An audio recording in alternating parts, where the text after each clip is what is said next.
And welcome back, listeners. I was just talking with CJ here about Nexus, and I thought, well, why don't we start recording and talk about it on camera because it was on the outline for today. So here we are. First things first, spoilers for all of the Cosmere and preview chapters up to chapter 30, which is today's chapters. You have been warned. Likely no talk about Tress or Yumi or Sunlit or Elantris or well, yeah, we'll see, but probably just to get it out of the way. Second, I'd like to welcome back CJ from Cosmere Quandaries. He is joining us graciously again tonight. Trevor will be back next week. Trevor is getting over partying in Mexico, is what I've been told. So good for him. Good for him. Tell people, CJ, tell people where they can find you. Yeah, so TikTok is primarily where I hang out with folks right now. 9:30s. We do a live, myself and Shane Del Art, and then friends on occasion. Currently, that first hour ish is spent just anything Cosmere related, anything fantasy related, and then right now we're doing for the second half, going through the preview chapters as well, and Nice. just getting a different discussion on it because these chapters have been wild. Wow. They have. If you haven't read them yet, listener, you are in for a treat. So you said at 9:30. Oh, are you talking like Mondays at 9:30 Eastern? Sundays. Sundays at Yeah. 9:30 Eastern. Nice. Very cool. Very cool.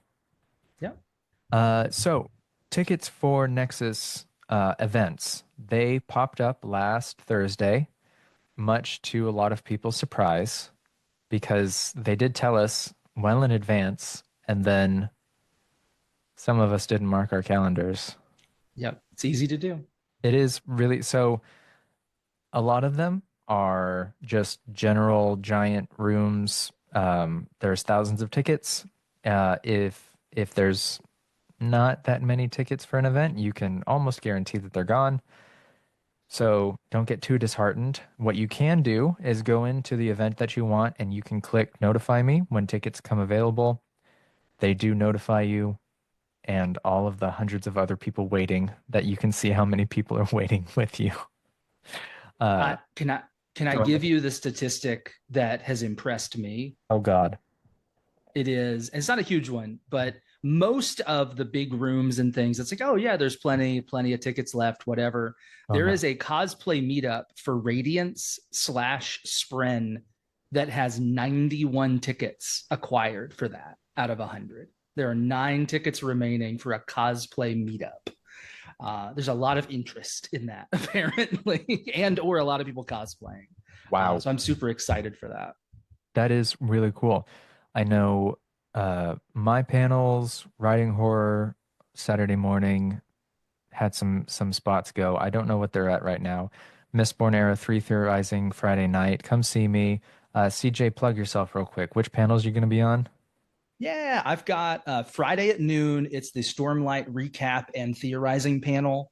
So it'll be your last chance before, or Thursday at noon. Thursday night. Last chance before the book comes out to get in a room full of nerds and put your claim on the wall as to what you think is going to happen, and listen to us put our claim on the wall to what we think is going to happen.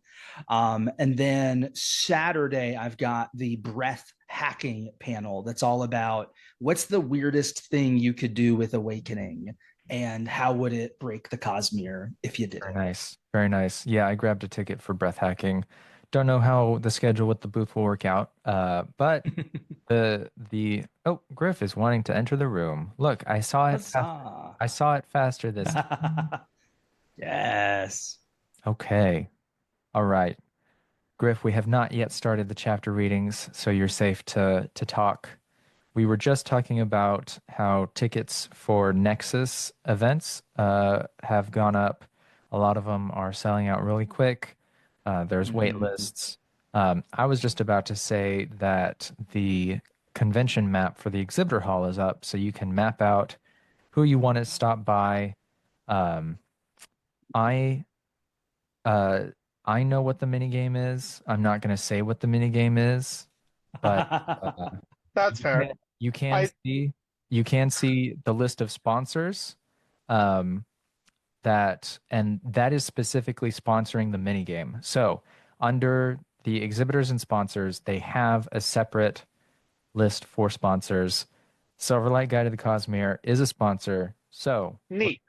you I will might say I'm not go going to be ahead. participating in the mini game. I honestly find it confusing and stressful. I I So think Griff and I think listeners, this is not giving very much away. This is going to be a very simple, straightforward, easy to do game. okay, You will, because finding the QR codes to me is not an enjoyable task. I agree, and it is not that. Okay, well, fair So, enough. yeah, Then maybe I will participate. I don't know. I I just know would, that the last two yeah, years they did QR code based mini games, yep, they sure did. and and the hat one was, I mean, Cute. it was cute, yeah, and it was what it was. And then I Uh, don't remember what it was for Skyward. Something with the enemies, you were I looking for think. Silver Eyes. Yeah, that's It right. had There we go. That's what it yeah. was. Yeah. Yep, That one. Can I share a story on that? please do. My friend and I thought we were geniuses because we figured out that when you scanned the QR code, it took you to a little URL. Mm-hmm. And the only difference in that URL was the number. Of course. And so we Oh went, God. oh, we can just put in the number and we can just do the whole thing and eliminate the enemy and figure out who is who is the imposter. Yeah. They had unfortunately made more websites than there were QR codes. So That like the funny. trick was Oh, that there weren't every QR code out. There was one QR code that wasn't put out. So if you did the thing we did of like, oh, let's just go at all the websites, you just eliminated everybody. And you're like, oh, well, no one's the imposter. That can't be the right answer. Um, ah, that I is also had a clever way to subvert that right. kind of hack. They also had an error at one point where if you got the trivia question wrong, it would just tell you the answer. And then it'd be like, Oh, oh, did you want this answer? And we're like, hit the back button, type sure. it in. Congratulations, you got the answer. That's funny. Like, oh, oops. That's really funny. They're fun. They're fun times. But they can be stressful, Griff. I agree. I remember sitting in a panel going, how am I going to do all this? And it's also the fact of like, there's no way to tell which booth did or did not have a QR code.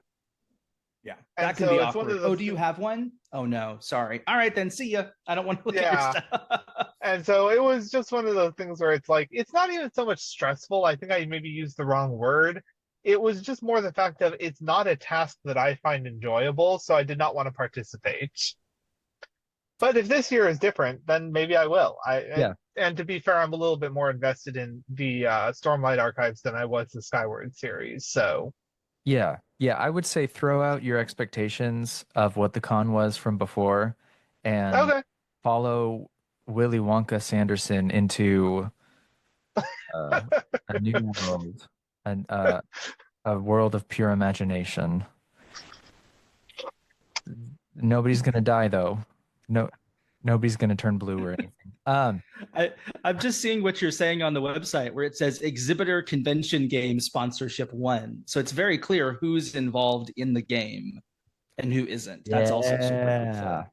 yeah. Yes. See, that's a good change because that way you know whether or not you missed someone, you know whether or not you've gotten everybody. That's right. That is right. So, Silverlight Guided Cosmere is booth 225. We're next to My Sister Made Me View It. We're across from a few art folks.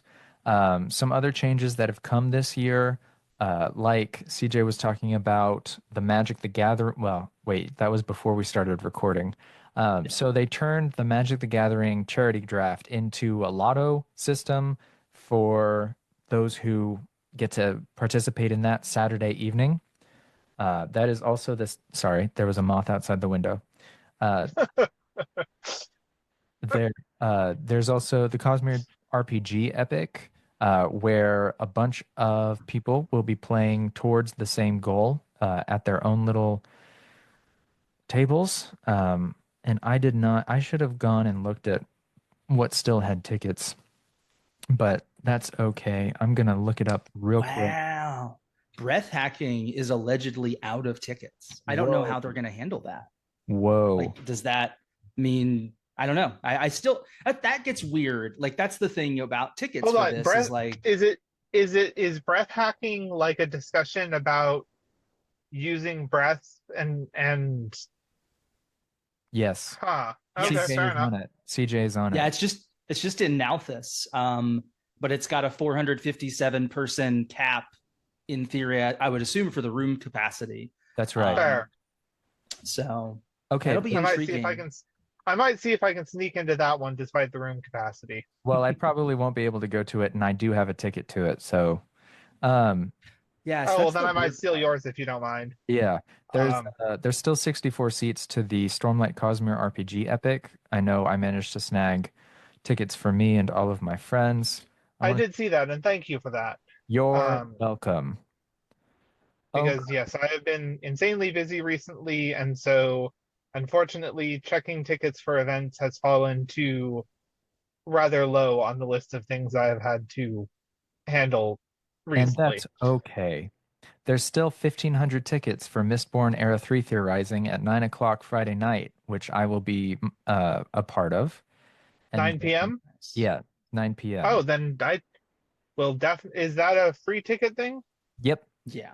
it Okay, sure then I is. will definitely grab that because I do like theorizing. So I get to speak in front of people in a giant room. That's and nice. there's still plenty of tickets for writing horror. There's still 290 of those, which is in a small room. So, some fun things. I know my wife's gonna enter the stone stacking competition, Sounds great. right? That'll be interesting. I'm not going to participate, but that will be interesting. Yeah. They really and I wanna say again, like, throw out your preconceptions, preconceived notions of what the convention was the last 2 years. They have gone so hard on making sure that all of the panels are excellent. We have to provide an outline. We have to get with our people beforehand. It's not just random, what are we going to do when we show up? It is planned out, thought through. They are making sure we're on top of it. So, Honestly, considering they already have what, 3 conventions under their belt by this point? I think 3 or 4. Is it 3 or 4? Was 2021 in person? Does anybody know? I don't. I Couldn't don't. tell I you. don't know. And that's okay. At least 3. Okay. We have- Regardless, they have at least they have at least 3 under their belt, and obviously this is. I mean, Stormlight Era 5 is. I'm not surprised they are kind of sparing no expense on this one Yep. because as great as I'm sure the Skyward series is, I mean it's like Steelheart. There, if they ever did another Steelheart one release for the con, I wouldn't expect as many people to go. I agree. Which is a shame. I kind of wish they would do a Steelheart one, but that's Yeah. neither Maybe here nor there. they'll do half Steelheart, half other Sanderson stuff that's not Cosmere. That's The fair. the interesting thing here is they still have a redacted event Yes, they do. from 2:30 to 4 o'clock on Friday. So I got tickets for that. That had like 5,000 tickets. So the description of that claims that it's not an announcement for a movie or TV show With a Well, winky that's good. face. with a winky face. Oh. What does that mean, Brandon? They have Why said the winky face? they have said that they'll leave TV and movie announcements up to whatever studio is doing them, Sure. but I don't believe So that. is this a video game then? Right? Right? I mean, that's the logic, right? That is the logic. It's a video game. Yeah. Yeah. It's Because actually I mean, obviously they weren't shy about sharing tabletop RPG, so I don't think it's another announcement of that. the hall turns into a LARP for Stormlight for an hour and a half. I heard one joke on Discord. It's multiple movie TV announcements. Boom. So it's Yeah, not there it is. one It's just not- announcement. It's Brilliant. it's Brilliant. multiple. That's got to be it. Confirmed. It's Confirmed. a long Absolutely. panel. It's an hour and 10 minutes. Like that is a that's long a panel. substantial To be amount of fair. time. They might Yeah, be, that is. They might be buying that one defunct Right? theme park right there. That feels like release party discussion, right? Like surely that's when he would make that kind of an announcement. Right. Okay, What so it is that it's actually it's spoiler for the entire meta plot of the Cosmere. He's just going to be laying out everything that happens, Oh my god. and you're just going to have the entire storyline spoiled for you. my theory is he announces what it is Thursday night at the release party, and then the discussion is the next day. That's my theory. That makes sense. That makes a lot of sense. Yeah, I could see that. A lot of sense. Yeah. Indeed. Okay, we should earlier today, last thing before we do the chapters. Earlier today, my wife and I played the Mistborn deck building game for the first time and the second time. And both times I lost. So a part of me is dead inside.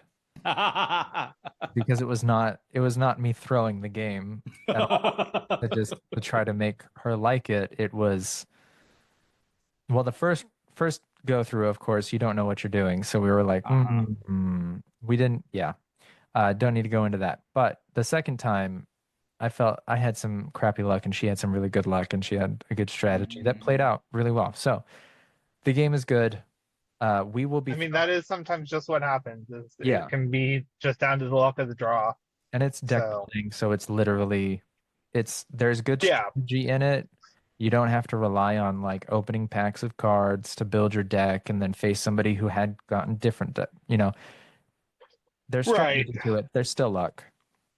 Yeah, there is. I mean, it's like any card game. Like poker, there's a skill to poker, but there's also just luck of the draw. Sometimes you get a good hand, sometimes you don't. So yep, that's what I will be telling myself tonight to fall asleep. That it's just luck, and it definitely didn't have anything to do with how I played. No, I'm just kidding. We will be throwing up some playthroughs. We'll be doing a couple of games of standard play, and then we'll be doing a couple of games of co-op against the Lord Ruler. Look for those in the coming weeks. Also in the coming weeks, we'll be doing some collaborations with the Sanderson Collector, which will come out around after Nexus, Christmas time, and so on. So things to look forward to. Any last words before I start talking to you forever? I don't think so. They're long chapters. They are long. They are longer. They are decently long chapters. You are correct. Yeah. But for myself, so I can listen to these on the car ride home from work tomorrow, I gotta read them.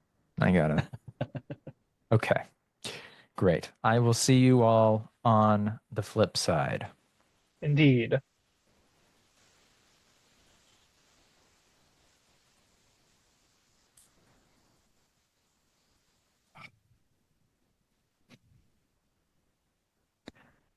Chapter 29. Secret Handshakes. Those who offer blatant... That's not a word. I got distracted. Okay. Those who offer blanket... Blanket? Is that blanket? Blanket. I know what a blanket is. Okay. No. Okay, here it is. Those who offer blanket... No, I keep putting an N after the... I can do this. I can do this. Chapter 29. Secret Handshakes. Those who offer blanket... No, I keep putting an N after the... I can do this. I can do this. Those who offer blanket condemnation are fools, for each situation deserves its own consideration, and rarely can you simply apply a saying, even one of mine, to a situation without serious weighing of the context. From The Way of Kings, fourth parable. Shallan's jaw dropped as she lay on the floor of the Ghostblood hideout. She stared, like an eel gasping for breath, at the space where Mraize and the others had vanished. How? The bizarre impossibility of it made the pain of her wound fade for that moment. That had been them transferring to Shadesmar, like Yasna could do. Had Ja-Anat saved them? No. One of them was an Elsecaller, or perhaps a Willshaper, a corrupted version of a Radiant. Renarin doesn't like us to think of them that way, she thought with a wince, remembering her pain. Well, it seemed she'd been wrong about the Ghostbloods having no experience with their abilities. Perhaps Eotil had bonded to Spren earlier than she'd assumed? She'd have to ask Ja-Anat. For now, she held her bloodied side as Windrunners secured the room, several of them going after the Ghostbloods who had escaped. Shallan, Darcera said, kneeling by her. Shallan hadn't seen the other Lightweaver enter. You're hurt? How? You didn't summon your armor? Anti-light, Shallan said with a grunt. I couldn't afford to let it hit the armor. Don't know what it will do to the Spren. She grimaced. The bolt went in too low to hit my lung, otherwise I'd be coughing blood all over the floor. Grazed my ribs. I can feel it. Shallow breaths to control the pain, and continued to feel that coldness in her veins. The anti-light pulsed with a strange, off-key sound, like the scrape of bone on rock. It faded slowly. She opened her eyes and could see it evaporating from her skin, along with the pain spren crawling around, several the wrong color. The anti-light wisps soon vanished. Shallan waited a little longer, but she was getting lightheaded, so at last she drew in a deep breath, filling herself with stormlight. The power went to work immediately, and she didn't explode, which was nice. We shouldn't have sent you in alone, Darcera said. Alone? Darcera, we both know my ego is big enough to count for between 2 and 4 people, depending on the day and my mood. Shallan took a long, ragged breath, and when she breathed out, less stormlight left her than it normally did. An elevated oath meant everything she did was more efficient. She healed better, stormlight stayed longer, and she was less porous to its escape. Darcera pulled her bloodied handkerchief away from the wound. At least that's good conventional armor you have on. For leathers, seems to have absorbed much of the force. At such close range, I'd have expected the bolt to go straight out the other side, but it barely punctured the armor on your back. Perhaps it got lost, Shallan said. Take it from one who lives in here. My insides can be confusing. No, really, Darcera said. I don't think this is Hogshide. It's something else. Probably from, Right. She was wearing the carcass of a beast from some other planet, its skin smoother and thicker than that of a hog. Storms. What a surreal realization. Shallan found her feet and wiped her hands on a cloth Jane provided, as she and the other Lightweavers joined them from the trophy room. What took so long? Shallan asked them. Feels like forever since I gave the signal. Aranar spoke to the stones, Darcera said. Got the impression there was a secret exit down into the chasms. We were just exploring it when you hit the signal, and suddenly people started fleeing that way. We figured we'd grab them as they came out, while sending support to you, Jane said. You must have frightened them something awful, Brightness. They came charging through without checking first. She grimaced. Sorry to let you get hit. I took it intentionally, Shallan said, feeling sturdy, even excited, now that she had stormlight in her veins. Jane held up her satchel, the shoulder strap tied haphazardly, the leather dimpled with pattern, who apparently had followed her instructions and found the others. Shallan slung the satchel over her shoulder. Pattern said, moving on to her clothing. I am very glad you did not get killed while I was not here. I should like to be there when you die. It is a thing friends do for friends. Shallan walked to the spot where Mraize and the others had vanished. Could she follow? Her powers had a strange relationship with Shadesmar. She'd always had trouble with this, from the first time she'd experimented in Carburanth. Or... no, that hadn't been the first time. As the other Radiants continued exploring, Shallan was particularly happy to have captured those trophies for study. She drew on the stormlight to peek into another world, full of churning spheres and a cold sun. She held herself back and just looked, seeking.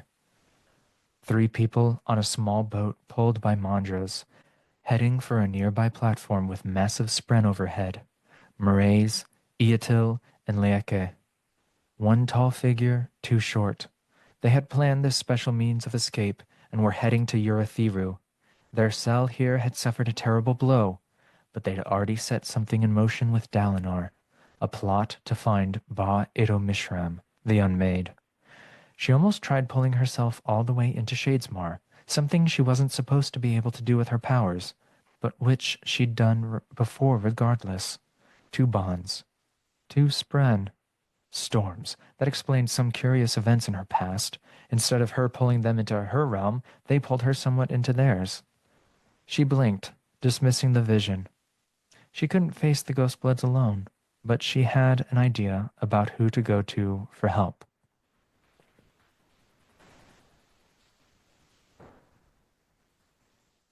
So, Lift said, gnawing the last remnants of meat from a bone, that's how you build an exploding chamber pot.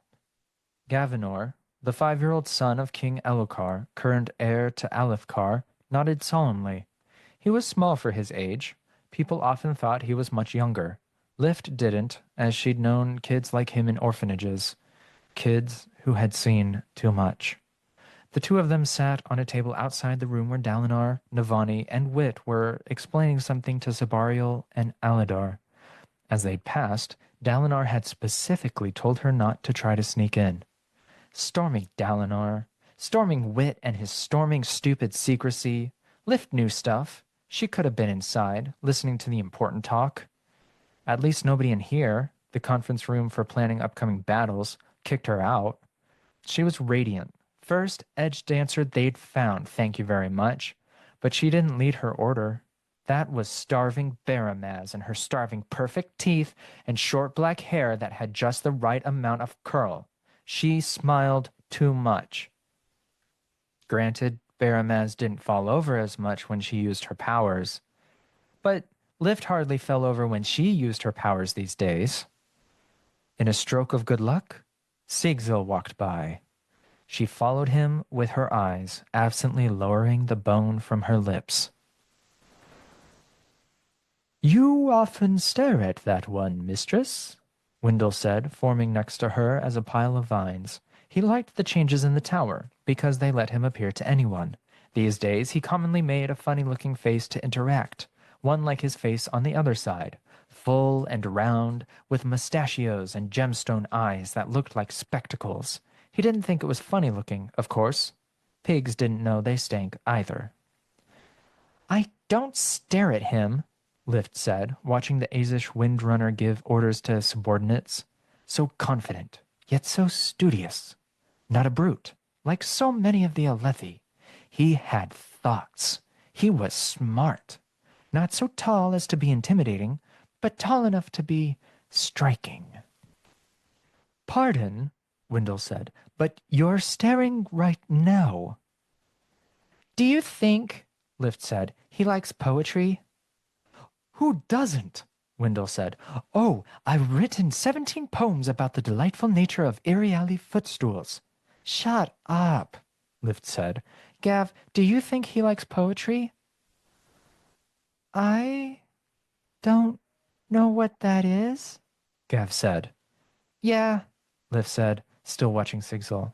Then she added, I don't either. What? Wendell said. It's just a term I've heard girls say. Something about words and shit, right? Wendell sighed. Mistress, please don't use such crude terminology. That sword ardent does it.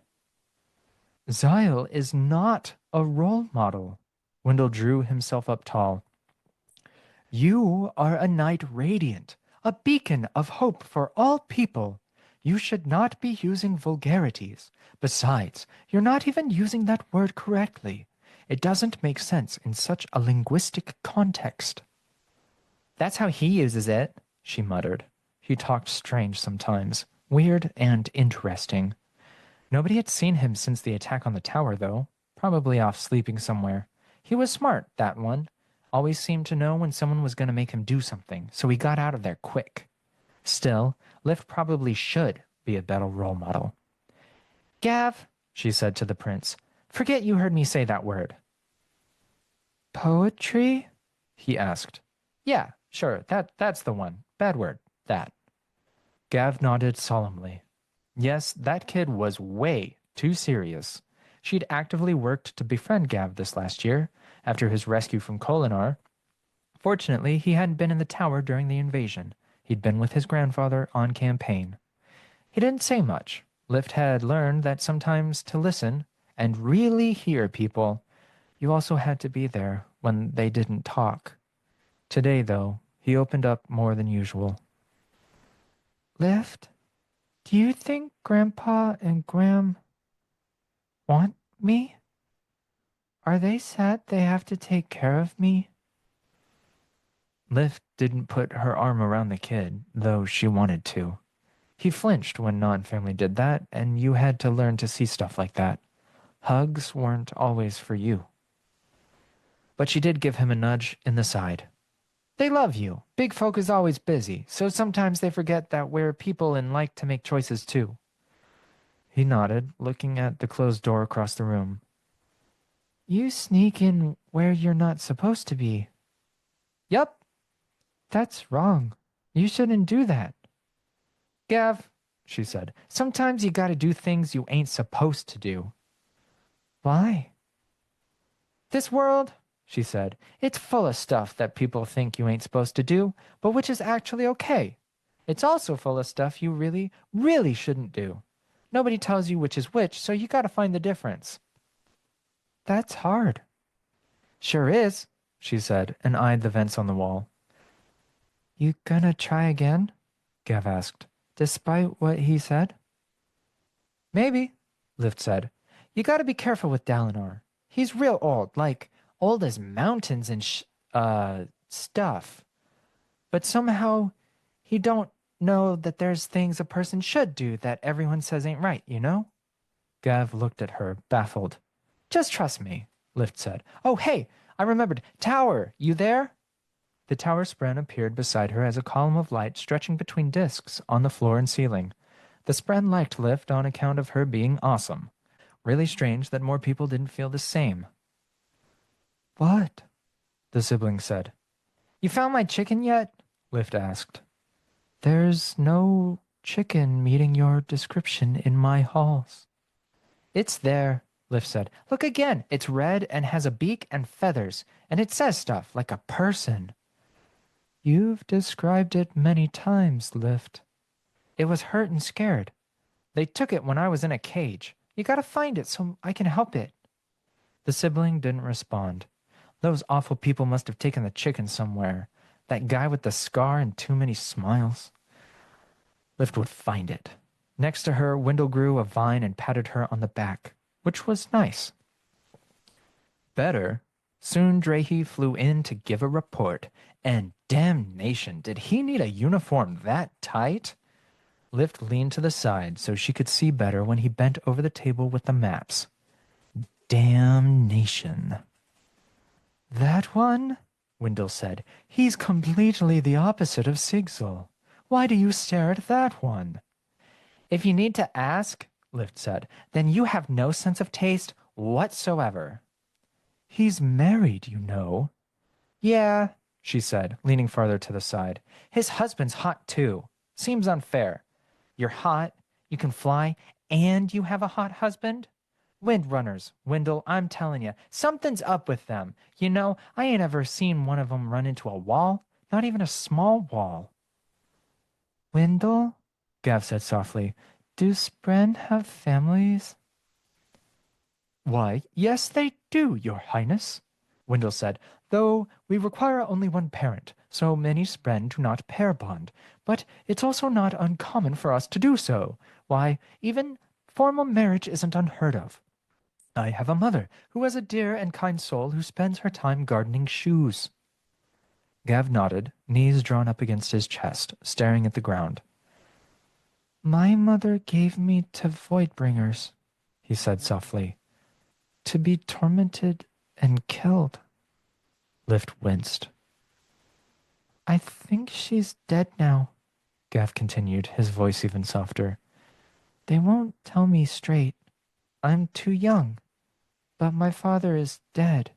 He was killed trying to rescue me. It is,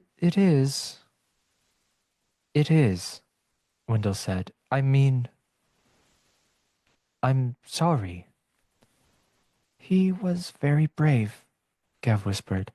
I don't remember what he looked like, but he was very brave. He wanted me. He came to save me. Then he was slain by the traitor Vire.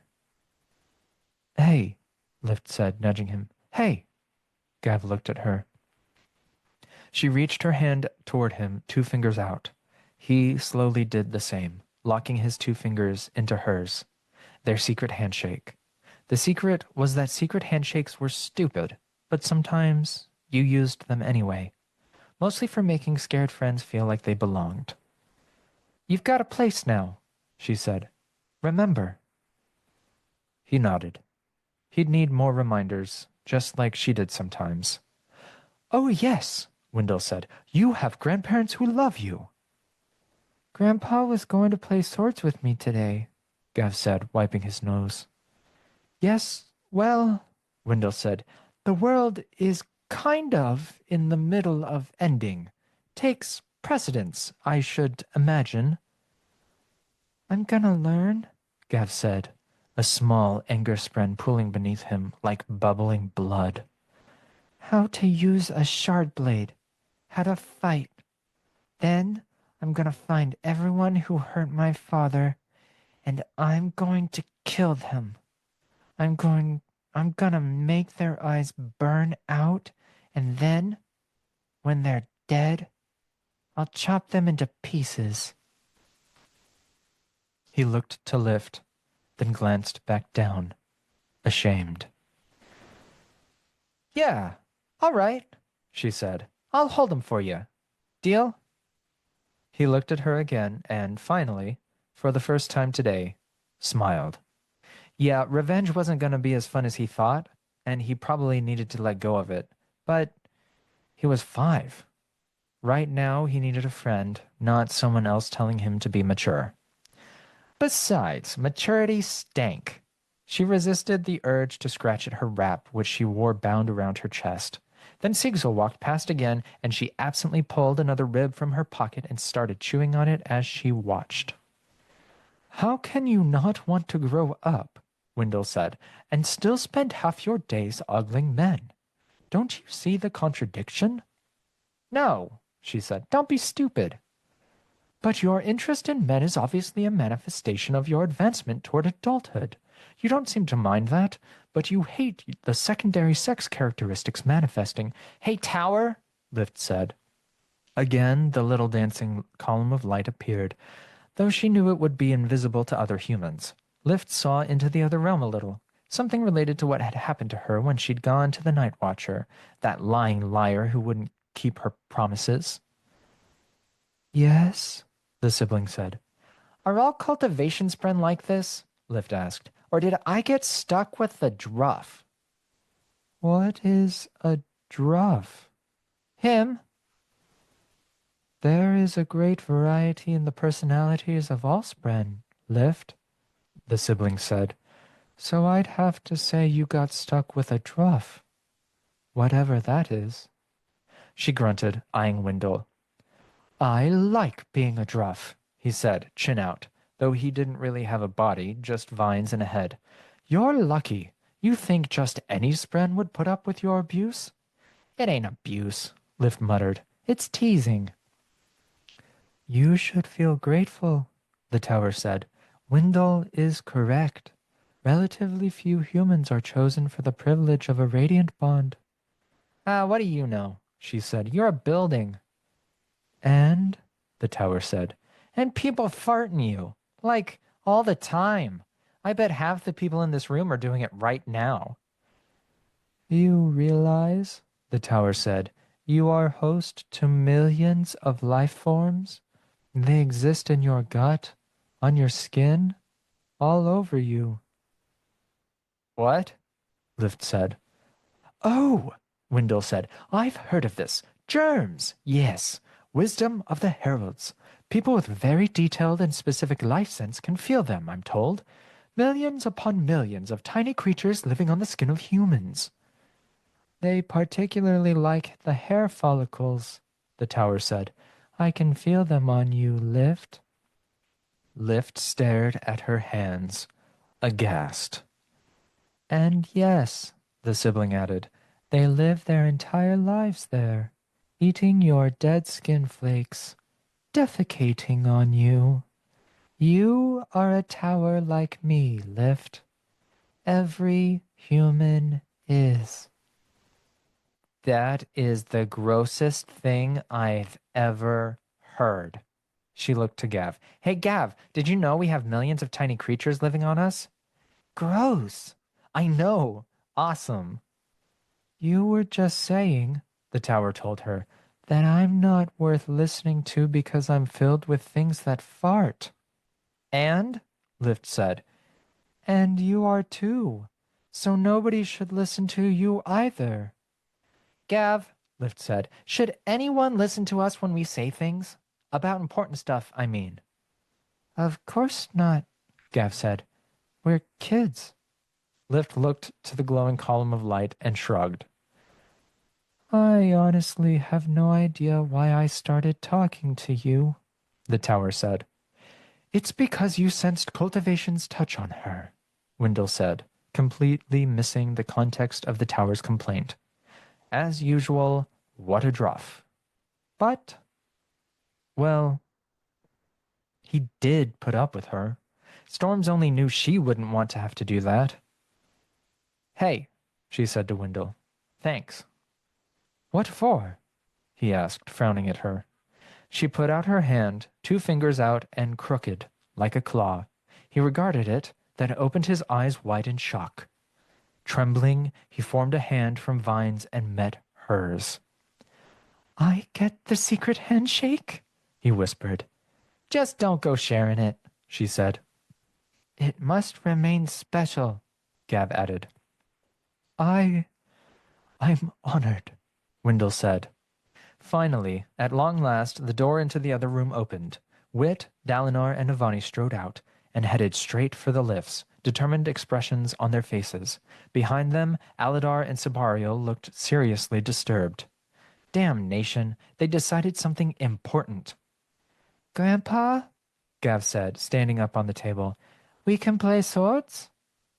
Dalinar stopped amid generals and scholars. There's something more I need to do, son. I'm sorry. Gav wilted like a plant with no water. He slumped back down on the table, drawing a long gray streamer of gloomspren, and bearing the kind of expression no secret handshake could fix. You can come in the lift with us, Gav, Navani said. Spend a little time together. Come along.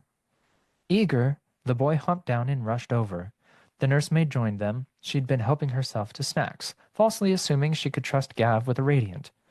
Lift fished the last pork rib from her pocket, eyeing the group as they left. Gram, Gav said on the way, what's shit mean? Lift winced. Maybe teaching the crown prince to cuss hadn't been her smartest move. Secretly, deep down, she was a bit of a druff, wasn't she? I'm impressed, mistress, Wendell said. You didn't demand to go with them. I'm feeling kind of grown up today, Lift said. On account of my good manners and full stomach. Wendell nodded, satisfied. He glanced at her. Then he frowned. You're going to follow them, aren't you? Storming right I am, Lift said, hopping down. I mean, I need more snacks, so I was planning to get up anyway. The end of chapter 29.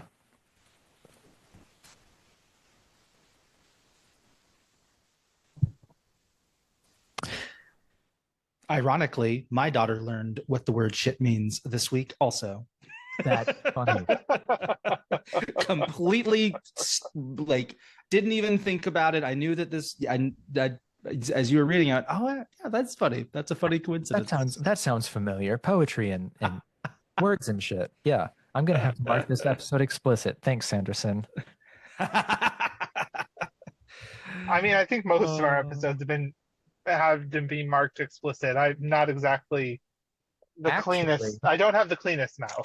Griff, so the stats on that, ever since Nexus last year, our episodes have been entirely cleaned because I bleep or cut the cuss words. Ah, I see. And, okay. And after I talked to you about wanting to be a little more family friendly, you did actually cut back on the cussing. So, good. I'm glad that actually came through. Nice. Yeah, I noticed it. So, some red herrings here that I'd like to point out. I have a theory as to where you might be going, so I'm curious. Is it the two spren that Shalon mentioned? No, Okay. I was catching the red herring of that we have to have a duel, Daddy, or get Dalinar. Oh, okay. Yeah. No, we can talk about that. Let's start at the start, or let's go to the top of the chapters. So we get Shalon theorizing that they have they're either Elsecallers or Will Shapers, which is just what we talked about. We see this recurring theme of Shalon called Shinovar people baby-faced and then scolded herself. She called these people a corrupted version of a Radiant and scolded herself. So there's like actual character development being seen in microcosm, in my opinion. So I'm here for it. I think I don't know about y'all, but that's how my inner voice is a lot of the time. When it's something when I'm not just being upright and honorable all of the time. Yeah. But she took Kalak's theorizing that she can tap into fortune because she has two spren, and applied it to the fact that she can go into Shadesmar because she has two spren. I will say I am glad that they actually addressed this point. They did. Because I think I brought it up an episode ago or maybe 2 episodes ago, the fact that, or no, I think it might have just been a text to you and possibly Trevor about the fact that Shalon was only a Lightweaver. She should not have been able to go into Shadesmar. That's right. And actually it confused me. I thought on some level every Radiant could. That was my understanding of it. Sure. And then I was disproven. Correct. Right. But I think it's still this is a red herring, and it's still really that Shalon's mom is the Herald Chenarak, and she has extra abilities because of that. However we want to, maybe connection is lending her more investiture usage than she thinks she's doing. So here's an interesting thing. Okay. What if it's kind of both? Like, what if her ability to hold two spren is because of the fact that her mother is the Herald, and the dual spren are still doing what Shalon is theorizing they're doing? Could be. I'm just throwing out theories, so I could be completely wrong, and I understand that. For all of you angry listeners who think Chenarak cannot be Shalon's mom, that's fine. Somebody after I mentioned that one person coming up to our booth saying, "How could Shalon's father pull a Herald?" Somebody commented, "Well, all of the Heralds were going insane, Yeah, Yep. that's true. Also, not only that, I mean, like, the heralds are just people. It's not like they're any more flawless than anyone else, and plenty of people make bad relationship choices. So, That's like, true. Yeah. I don't necessarily think the heralds are immune to that. And if somebody was influencing the Devar household through rioting or something that may have been happening, we don't know. Uh, Right, right. and maybe Daddy Devar wasn't such a horrible person and could pull a herald. But I mean, yeah, she did say that he changed. yeah, Like, and so we don't really get a view of what he back of how he was before he turned into an awful person. So his backstory is going to be Stormlight 11. So Yeah. we just gotta hold out. Oh boy. Okay. Moving on from there, we get the fact that they are going to be able to investigate the trophies as well as investigate the fleeing ghost bloods because they were captured. So I am Yeah. really curious to see what kind of bleed over happens with, were some of these people seen in Lost Metal? Or, are we going to get new places people are from, new abilities, or are they just going to be like, I have a cyanide pill tucked in my tooth. Bye. I'm I'm worried they're all boring Rosharans in this group, That is, right? That's what I'm worried about. that could be the kid. They do still have Aline, because they captured her with, That's true. That's so true. they do have Aline, and then, Assuming Gaz didn't let him go somehow. right. That's, you know what? Actually, now that you say it, that can't not be the case now. It's so awful. It is. We get explicit confirmation that Mraize, Eatil, and Lieke are going through Shadesmar, just like we expected. Is there anything else in the Shalon bit that's really... Oh, we got Aranor talking to the stones, Yeah, I love that. lowercase s, and I bet about that's only because Shalon's understanding of stone right now is lowercase s, and I bet once she learns, it'll become uppercase s, or capitalized s. That's just Yeah, more. it's probably similar to what Venli did, right? In Yeah. Urithiru, Yep. with her stone shaping power. Exactly. Yeah. I still think it's there's got to be some sort of aggregate capital S stones, and like they talk to the stones and each stone would have memory, but like if you have like a bunch of stones fused together because of like volcanic activity, are they still individual stones or is it one I stone? believe that would be based probably on how people have viewed them for a while, Mm-hmm. because the cognitive realm solves that situation. That's true. Which I Wow. actually like. I know I've spoken about this before, but I do want to speak on how brilliant the cognitive realm is on solving the issues that people have brought up with magic and treating an object as a full object rather than an aggregate of different objects, like a chair just being a chair rather than multiple pieces of wood. Oh, I I want to acknowledge Yatil and Mraiz's forethought. They had a boat waiting. they did. like, Oh yeah, like, that's true. it's, and I'm sure part of it is maybe they wanted to leave in a big flash anyway from there, but still, I mean, to have a person in Shadesmar waiting, ready to take you wherever you're supposed to, it's so brilliant. That was a good move. Honestly, like, as much as they may be posing as the enemy here, I can I can respect the Ghost Bloods and the fact that Kelsier doesn't choose people that are dim-witted. Mm-hmm. Good job, Yes. Kelsey.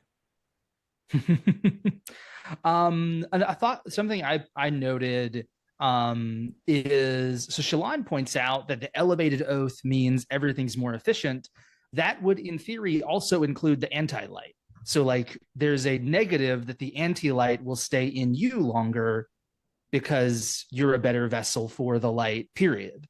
So it's kind of a double-edged sword there. It's going to stay with her a little bit longer than somebody who is brand new to it. I am curious to see what happens if a Radiant decides to call on anti-light. Because Shallan does remark upon the fact that she feels like this was last chapter, not this chapter, but she does remark upon the fact that she feels like she could draw on it. And so I'd be really interested to see what happens if they decide to do that, and if people with corrupted spren, that's not the term for it. I'm drawing a blank though. Enlightened. Enlightened, yeah. Yeah, the enlightened. If spren, people with enlightened spren actually can draw on anti-light to charge their effects, it seems like of they the fact use that the spren have been changed. It seemed like they used void light here, right? Because in the previous chapter, it ends with like a violet black color rather than the more traditional stormlight colors. Yeah. It specifically said violet black or black violet. I am gonna be skeptical that the Radiant's body is as porous or as non-porous towards anti-light as it is to stormlight until we get confirmation. I think I see where you're going, but I could also see him taking it the other way, where that is something that is like minutia to work on in that is a chapter in the textbook that is stormlight magic by itself. That's a whole chapter, like how anti-light has the what properties are the same, because if tower light is different and is more porous or escapes radiant bodies fast, extremely quickly, then okay, but hold on. No, in CJ's defense, however, we do know that anti-stormlight is just the same as stormlight with different intent. Right. Because the frequencies are exactly the same. Right. I'm saying it's the intent. I'm saying I see. I mean, like, I see where you're coming from. I'm leaning kind of in CJ's direction at the moment, though, because the structure of stormlight and anti-stormlight is the same. So therefore, I think the porosity of the Radiant's body would be the same for both. If I get to ask Sanderson a question, I'm wasting it on this. That's fine. Honestly, I was about to say, I hope that he will release an encyclopedia at the end of at least Era 2, if not Era 1, that will cover a lot of these. Speaking of encyclopedia, have y'all heard that he had to cut the Ars Arcanum? No way. No, I didn't hear that. From the published book, he could not physically publish the book he wanted to publish with the Arcanum included. And so if you flip to the back of the book, it's not the Arcanum. It's going to be epilogue, end of book, end of Stormlight. Interesting. Especially because the Ars Arcanum doesn't really usually take up that many pages. So he was starving for pages. That Peter went on Reddit and his editor was like, yeah, we literally, other than like making the font like size 5 or moving to a much more expensive bindery, we could not publish the book the way that we wanted with an Arcanum. I'm not complaining about this, because the fact is that I was a little annoyed. To speak of another series, I was a little annoyed that Jim Butcher took his most recent release of Dresden Files and split it into 2 books. You were? Rather than the one that he had originally written it as. Sure. Hey, don't have to roll your eyes at me. I didn't. No. My eyes were dry. I do disagree with you, but I didn't roll my eyes. I didn't. If I was rolling my eyes, I would have gone. I That's see. I rolling my see. eyes. That was just a little. My eyes are dry. Sorry. No, you're entitled to your opinion, and I can disagree with that opinion. I don't roll my eyes unless somebody is doing something willfully ignorant. Yeah, that's fair. Yeah. But I disagree but with I'm just people gonna here. say that like having a massive tome to work through is not something I'm regretting. Yeah, they'll put the Ars Arcanum in the leather bound 10 years from now. That's true. Yeah, they probably will. Yeah. I mean, to be fair, the Ars Arcanum is pretty much the same in every book, though. So, or in every book of a series. So, like, I don't really feel it's that much of a sacrifice Mm-hmm. because it's been the same in every Stormlight book Yeah. thus far. Typically, it will So, be like the first 3 pages are the same, and then the last page will be some new thing that Chris is theorizing on. Okay. So okay, fair. that's what I always look forward to, is that last like 1 year it was resonances after the Twinborn stuff came out.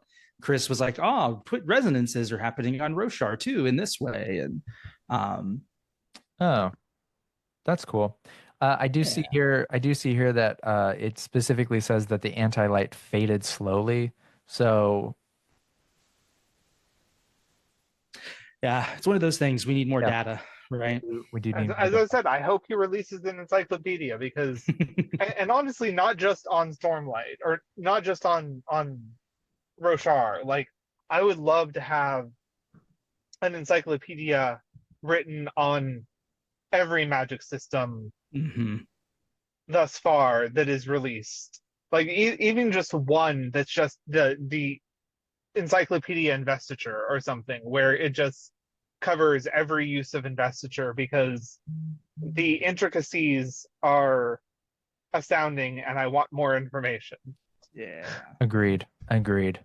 Let's move on to the. Also, I want him to, sorry, just Go for to it. cut in here. One Well, more. there's two things. Two things. First, I want him to give us the name of every single Twinborn combination. We're working on that. Somebody's working on that. Secondly, and this is a personal thing. This has absolutely no real importance, but I did find it interesting the similarities between the trophy case of oh, it's not Murray's, Eotil? who's the master, yeah, Ito, and the little tent of curiosities they had at Dragonsteel last year of Wit's like collection of stuff. Yeah. They should bring Eotil's stuff to life this year. That's what they should. I would love that. That'd be great. That'd be, I think, a fantastic little twist on that whole thing. I agree. Okay, on to Lift's passage. This is the first POV we get of Lift in the book, so that's nice. Yeah. And it starts with, "That's how you build an exploding chamber pot," which you know what? At this point, Gavinor is going to use that in Stormlight 7. Oh, absolutely. Gavinor is going to be in the Dark Night of the Soul moment, and he is going to be locked in a room, and he's gonna be a Dustbringer, and he's going to make an exploding chamber pot. Oh, interesting. You think he's going to be a Dustbringer? I thought he was going to be going Lightweaver. I am thinking Dustbringer. Well, what the issue here is that what he wants is to kill everybody who hurt his father. Mm-hmm. That is a very dark promise, Brandon. This is a very dark promise, and I cannot wait for the payoff. Very Inigo Montoya. Yeah, yeah. Oh, by the way, Gav has 6 fingers. Wait, no, that should be on fire. No, that's. Oh man, I could see. Actually, that's interesting. I wonder if Gav is going to be the one to kill Moash. Thank you. Yes, Moash. I think it'll come up to an ultimate moment where Gav can, and realizes that he shouldn't take a life just in revenge. That's his character arc. Mm.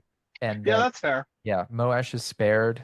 And then like the final epilogue of Stormlight 10 is Moash dying in the most horrible way possible.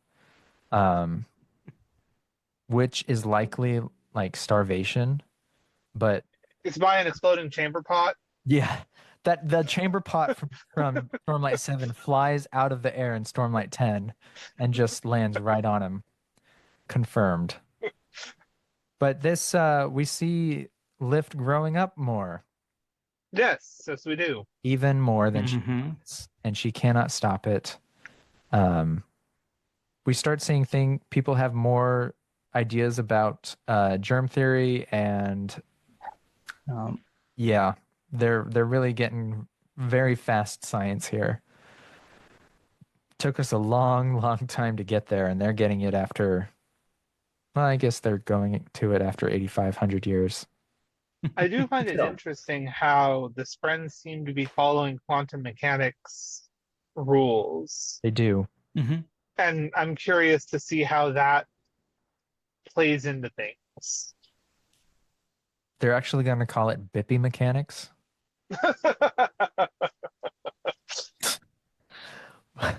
CJ, what's your talk on this chapter with Lift?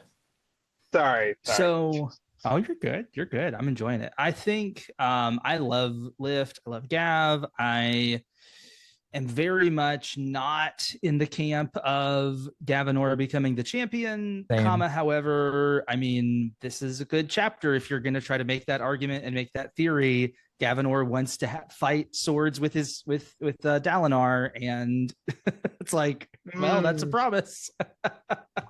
I do think Interesting. that's Brandon like teasing. Honestly, I think Brandon knows exactly what he's doing there with that particular troll moment. But you know, if you want it, psychology. It is going to be Gavinor. That is the payoff. No, please no. No. Please not. I Please, please, didn't please. actually know that was a serious theory. Oh, That it's a is- huge one. Yeah, people are real about that. Interesting. No, it's not. I never got the sense that Gavinor was going to be the one to be the champion. Neither did I. I just think Yeah. like it's an interesting theory. I see where people are coming from with it, but literarily, I just don't think we're set up for that. Mm-mm. No, I mean, this is the first chapter that would really even begin to get you there, because you can see his anger, you can see his frustration. Does he figure out a way to see Dalinar as having hurt Elokar? Right? I mean, maybe there's a way that he comes around to view it that way. Does Odium make him believe it? Who knows? I mean, there's all sorts of things that could happen. Sure. But we only have 8 days and he's 5. So it's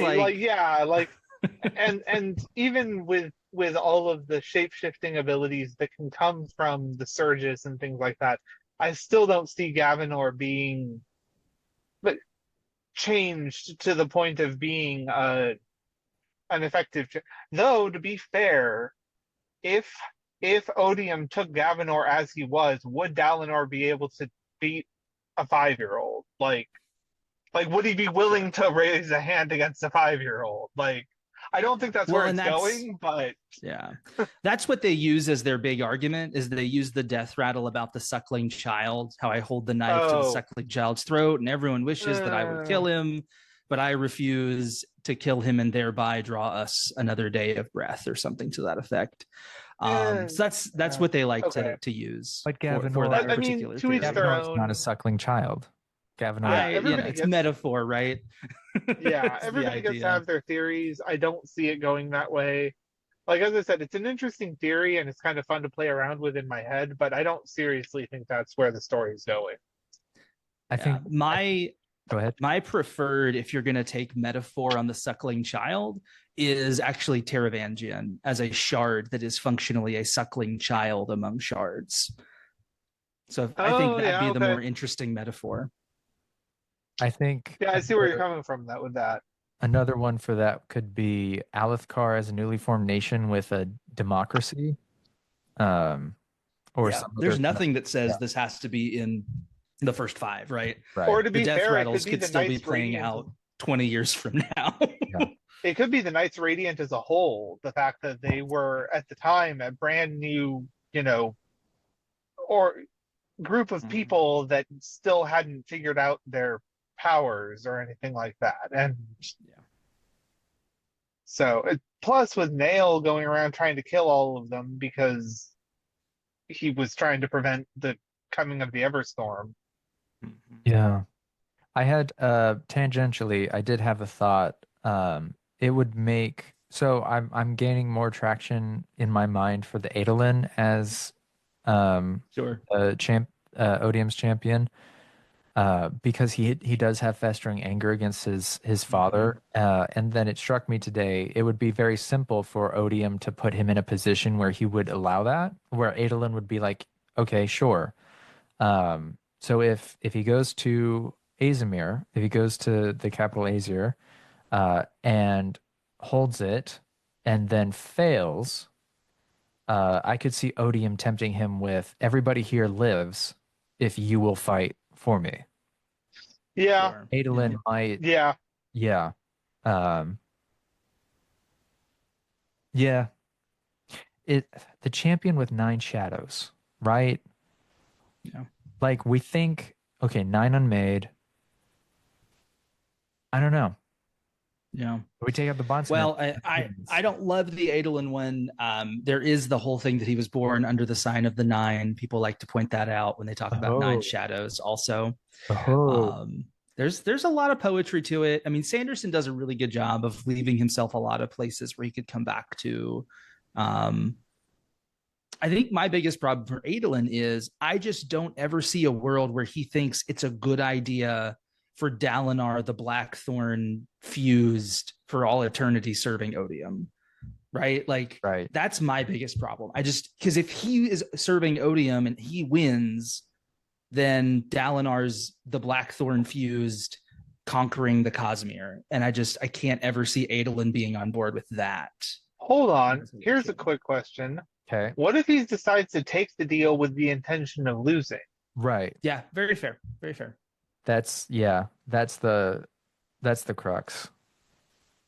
It makes sense if Adolin does that and with the intention of losing, and he decides he just can't live knowing his father killed his mother and everything. Yeah. Very dark. It'll be interesting to see where it goes because, like you said, he's left himself a lot of room. There's a lot of people that are potential champions, and it will be interesting to see where Sanderson takes it. My personal little target on the wall is Ishar, believing that he's honors champion. That's a really good way of doing it. Oh, interesting. Okay, yeah. I don't know if Taravangian would leave it up to somebody who is insane. That insane. That's fair. It's a fair point. We did see how powerful he was. Yeah. Yeah. Bondsmith Unchained. Yeah. Yeah. And it would give high stakes to Shitavar as well, right? If you fail with Ishar, then you're like, oh, if we don't fix this guy in 8 days, he's going to be over there doing stuff. Yeah. I will say there's a lot of poetry for Adolin being it, because it puts Dalinar in a similar position as Gavinor would, which is, especially with his past as the Blackthorn, would he be willing to raise a hand against his family? Yeah. Yeah. That's depressing. Should we I mean, this was a really, really nice chapter. It was the perfect blend of Lift being immature, mature, plus really themes and light themes. Like, what a great bit. Yeah. We get to see I will say that I'm getting to like Lift more and more as the chapters go on. which is probably She was a particular archetype that I know I'm not alone in this, but I really do not enjoy seeing in books most of the time. What do you mean you're not? Other people don't like Lift? What are you talking about? Surely But that's not at the the case. And she did start out as an archetype that I see in TV shows and books and really particularly do not enjoy. But I have enjoyed seeing her become more and more of a, conscientious, responsible person Yeah. Indeed. Indeed. while not losing her, what makes her her. Agreed. Any last words on this chapter, CJ? I want to know. It seems like they're going to watch the bondsmiths do their bondsmithing things, right? That seems kind of scary. It seems very scary. Very scary. Ah. Yeah. Okay. On to chapter 30 then. Because time's moving. Let's do it.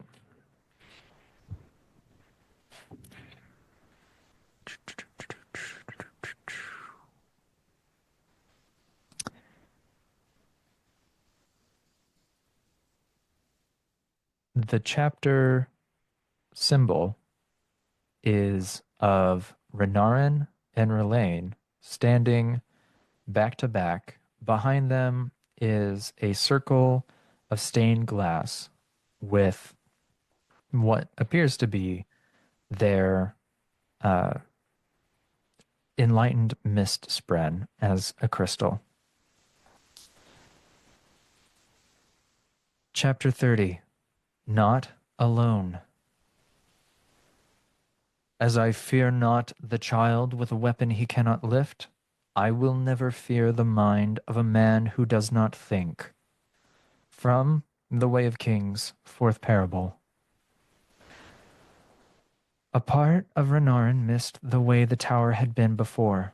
It was a silly emotion, but he seemed to feel a lot of those, more than other people. The tower was far better now, yet out in the fields, which were on large stone wafers that sprouted from the mountainside around the base of the tower, he found himself displeased. The air was humid, soft, and muggy when it had once been chill and sharp. Renarin passed row upon row of lavus polyps. Even after a few days, the transformation was visible. This row was an inch larger than it had been yesterday. He squatted down. At this rate, the farmers said they'd be able to bring in crops every 2 months. Suddenly, it was clear how the vast tower fed its potentially hundreds of thousands of occupants. The air was so wet he felt he was swimming, his uniform jacket uncomfortable. Yet, a dozen yards away, closer to the tower, the air was a steady, comfortable temperature. It all felt too easy. Silly thoughts, he told himself again, standing up straight. For a silly man. He looked across the field to Rlain, who was chatting with several human farmers. Rlain had spent months toiling to teach the humans how to use stormlight and songs to grow plants. Suddenly, that work was unnecessary. 3 days after defending the tower and the humans in it against his own kind, Rlain was back here, checking on the fields. He'd told Renarin that since the siblings' awakening, the rhythms became harder to hear the longer he spent inside the tower, so he preferred it out here. Although people side-eyed him, although he'd been called a shellhead, he was here making certain the very people who distrusted him wouldn't starve. He stood tall, almost as tall as Kaladin, and several inches taller than Renarin, with black skin marbled with red. He had a thick neck and strong jaw, outlined by a short red and black beard. He pointed, encouraging the farmers to grow a line of sugar bark between the lavus and the tubers, which needed standing water to sprout down into. A natural bit of shoring up, should the ponds overflow, plus something to do with the way the Kremlings pollinated different crops. These were listener strains, cultivated on the shattered plains, and Rlain knew their intricacies. Rlain suddenly turned and waved toward the sky. Renarin followed the gesture to see a windrunner approaching. Lanky Drahe landed nearby and gave Rlain a wave back, though he trotted over to Renarin. Hey, he said. Meeting is on break. Your aunt asked me to bring you a report. Thank you, Renarin said softly. Of course she'd send a report. She still hoped, as Dalinar did, that Renarin would change his mind and agree to be king of Urithiru should his father fall. Barring that, they wanted him to be Yasna's heir until Gav was of age. Though Yasna would ensure an elected official took her place, they thought Alethkar should have a monarch, even if they didn't have absolute power. Drahi delivered a quick, affable report on the meetings. Renarin found his mind drifting, and he kept glancing at Rlain. You will need this information, Bliss said in his mind. You will pay attention? I will, Renarin sent. Though not all Spran and Radiance could communicate directly by thoughts, he and Gliss were increasingly intertwined. Renarin didn't mind that Gliss felt what he did. It was a challenge sometimes, figuring out what people meant or wanted from him, and having another perspective, no matter how alien, was helpful. After the report, Drahi lingered, and Renarin started to sweat more in his jacket. This was the part of conversations he always had trouble with. He'd already said thank you. Should he try small talk? How should this end? Everyone else seemed to know what to do.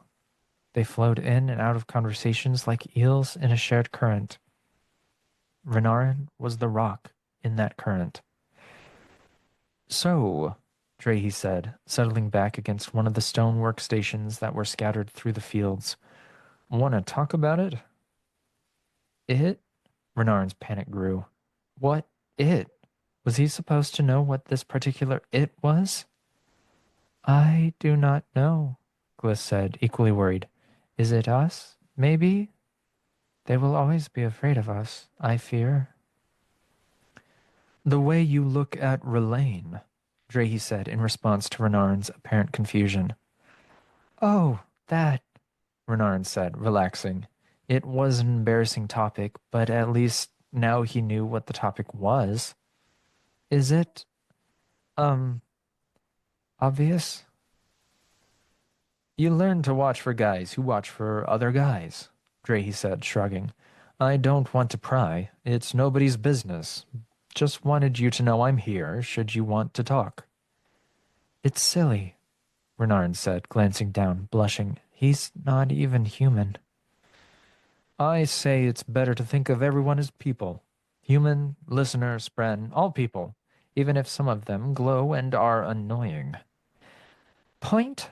Drahi Spren, Tala, said, appearing between them. She always took the fluttering shape of a blue chicken. I'm not annoying, I'm habitually right. You simply have serious trouble equating one with the other, Drahi. Point, Drahi said. Being right can be annoying, habitual or not. The two are not mutually exclusive. Renarin let himself smile, hesitant.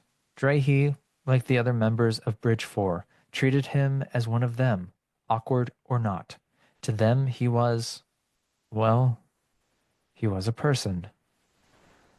I don't know what to do, Renarin said. About Rlain. About any of this. Aunt Navani won't be happy. She wants grandchildren and, likes people to be normal. You are normal, Drahi said. Or rather, nobody is normal. Normal doesn't exist. So if we slavishly try to dress ourselves to imitate it, all we're really doing is becoming a different kind of abnormal. A miserable kind. Renarin looked down. What do you want, Renarin? Drahi asked. Not what your aunt, or your father, or anyone else wants. What do you want? Maybe what I want, he said, is for my aunt and my father and everyone else to be happy. Drahi shrugged. Storms, how should he interpret that? Could you, Renarin said, just say what you mean, please? I'm confused. Sorry, Drahi said.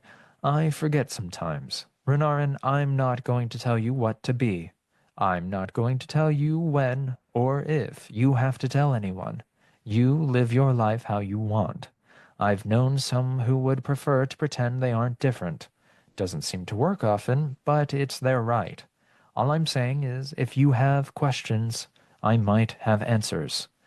Not ultimate answers, maybe not even correct answers. Just the answers of one man who's been in your shoes. Renarin felt an odd peace at hearing that. Odd because his anxiety did not go away. It never really did, but it was nice to have a sense of peace alongside it, once in a while. So, dared he ask? Renarin said. What if, he prefers women? Renarin nodded. Then move on, Drahe said. Look, I'll be honest. It happens. Nobody's sense for these things is perfect. And if you ask, sometimes it embarrasses people. But trust me, in the long run, it's better to ask and deal with it if you're wrong.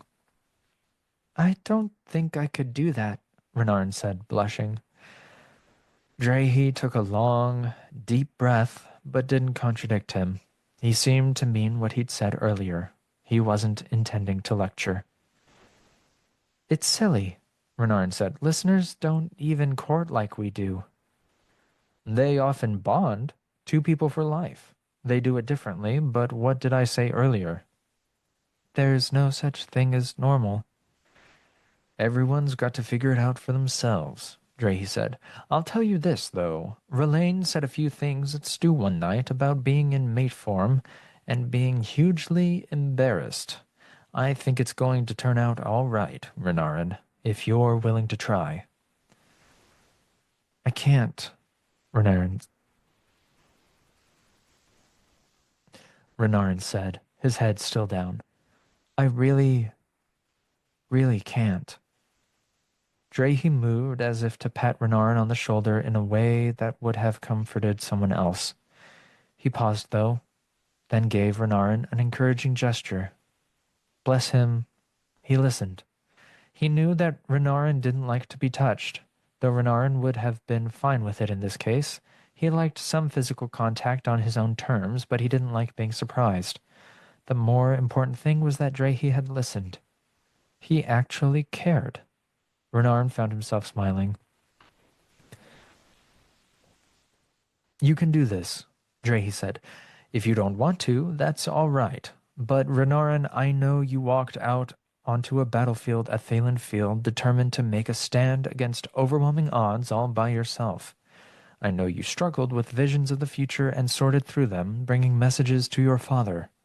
I know you can carry a great weight, my friend. You've done it already. He smiled, then drew in Stormlight and lifted into the air. Like I said, just one man's experiences. Bridge 4 stew tonight. You coming? Who's cooking? Does it matter? Determines whether I eat first, Renarin said, smiling. It's me. Then I'll come hungry, Renarin said. Thank you, Drahe. When you have questions, ask, he said, and soared back up to rejoin the meeting. Renarin turned toward Rlain, but then the sky darkened and the air went black as the world became stained glass. Gliss pulsed within him. They had entered a vision of what might come, and this one did not look pleasant.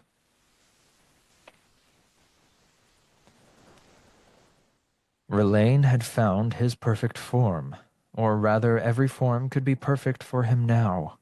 In the past, work form had been his favorite for its versatility. It also left his mind the clearest, the most him. But it didn't have the height he'd come to appreciate in war form, nor the strength of arm or the armored carapace. He liked the way he looked in war form, and it felt the most like him on the outside.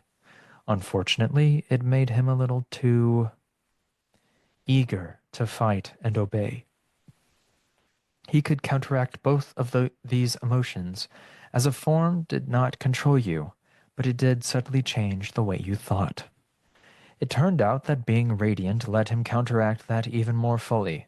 He held up his finger as an Ostbren, a floating blue ball alighted on it.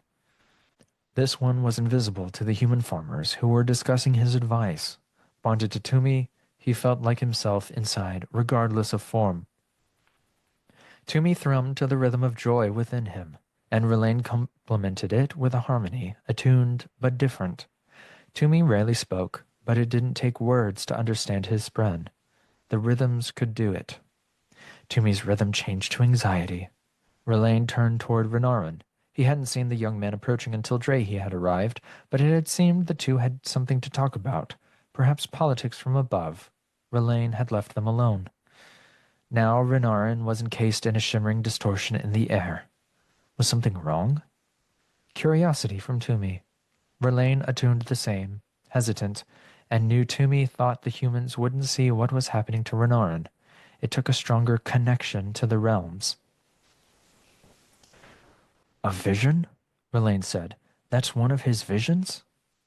The Ostbren swelled, drawing the attention of the farmers, who saw it as a ring of expanding smoke. Rlain let the Ostbren hop away, then excused himself and walked across rows of plants to Renarin, who appeared to be staring at nothing. Dared he intervene? Toomey counseled boldness, so Rlain stepped forward. In a snap, like the sudden strike of a drum, he was inside the vision.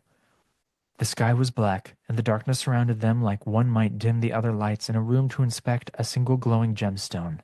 From the ground rose exquisite windows made as if from colorful glass.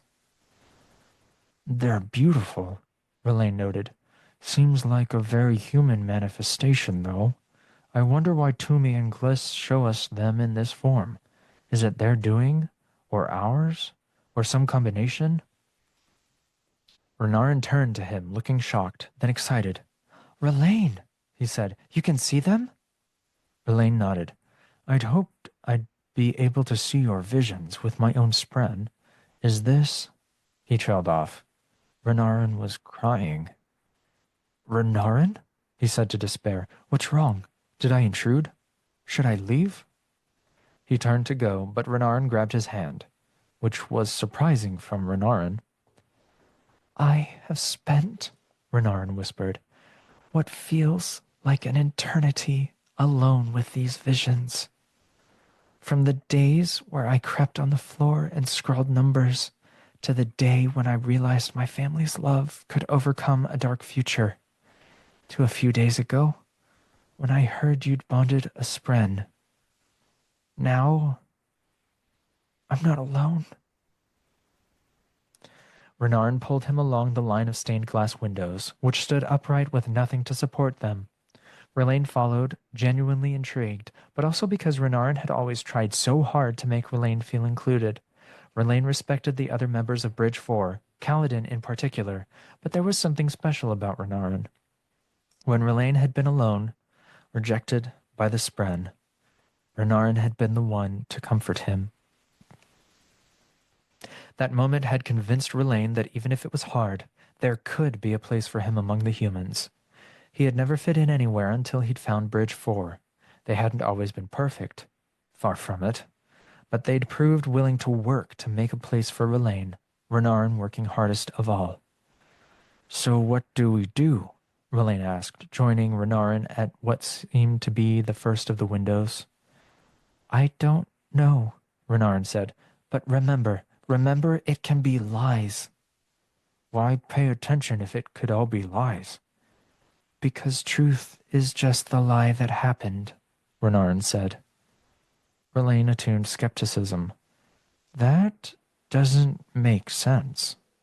Renarin stepped up to one of the windows, and Gliss, his spren, separated from him, floating up in the air by his head in the shape of a shimmering red lattice, with beads of light dripping from the top and vanishing into the sky. The window depicted Renarin sitting on a throne. He wore some kind of archaic outfit, a little like the fencing attire people wore on the Alethi training grounds with the skirts.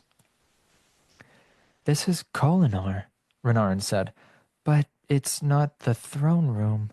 That looks like my room. See, those are my models on that shelf. Models? Wooden carvings of creatures, Renarin explained. You paint them to be lifelike. He blushed. I mostly bought knights instead of animals.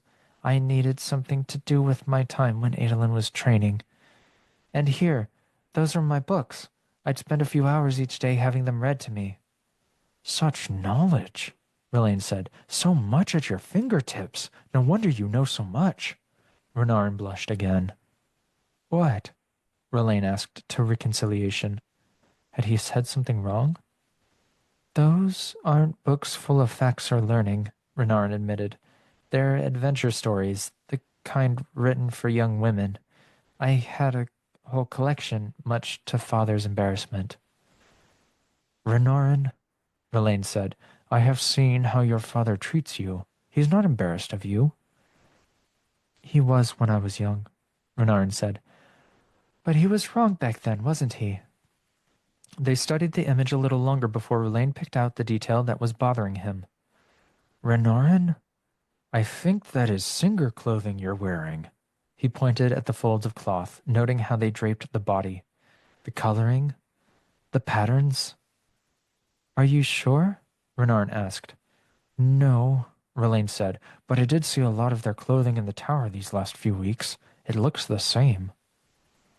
Lies, Renarin said softly.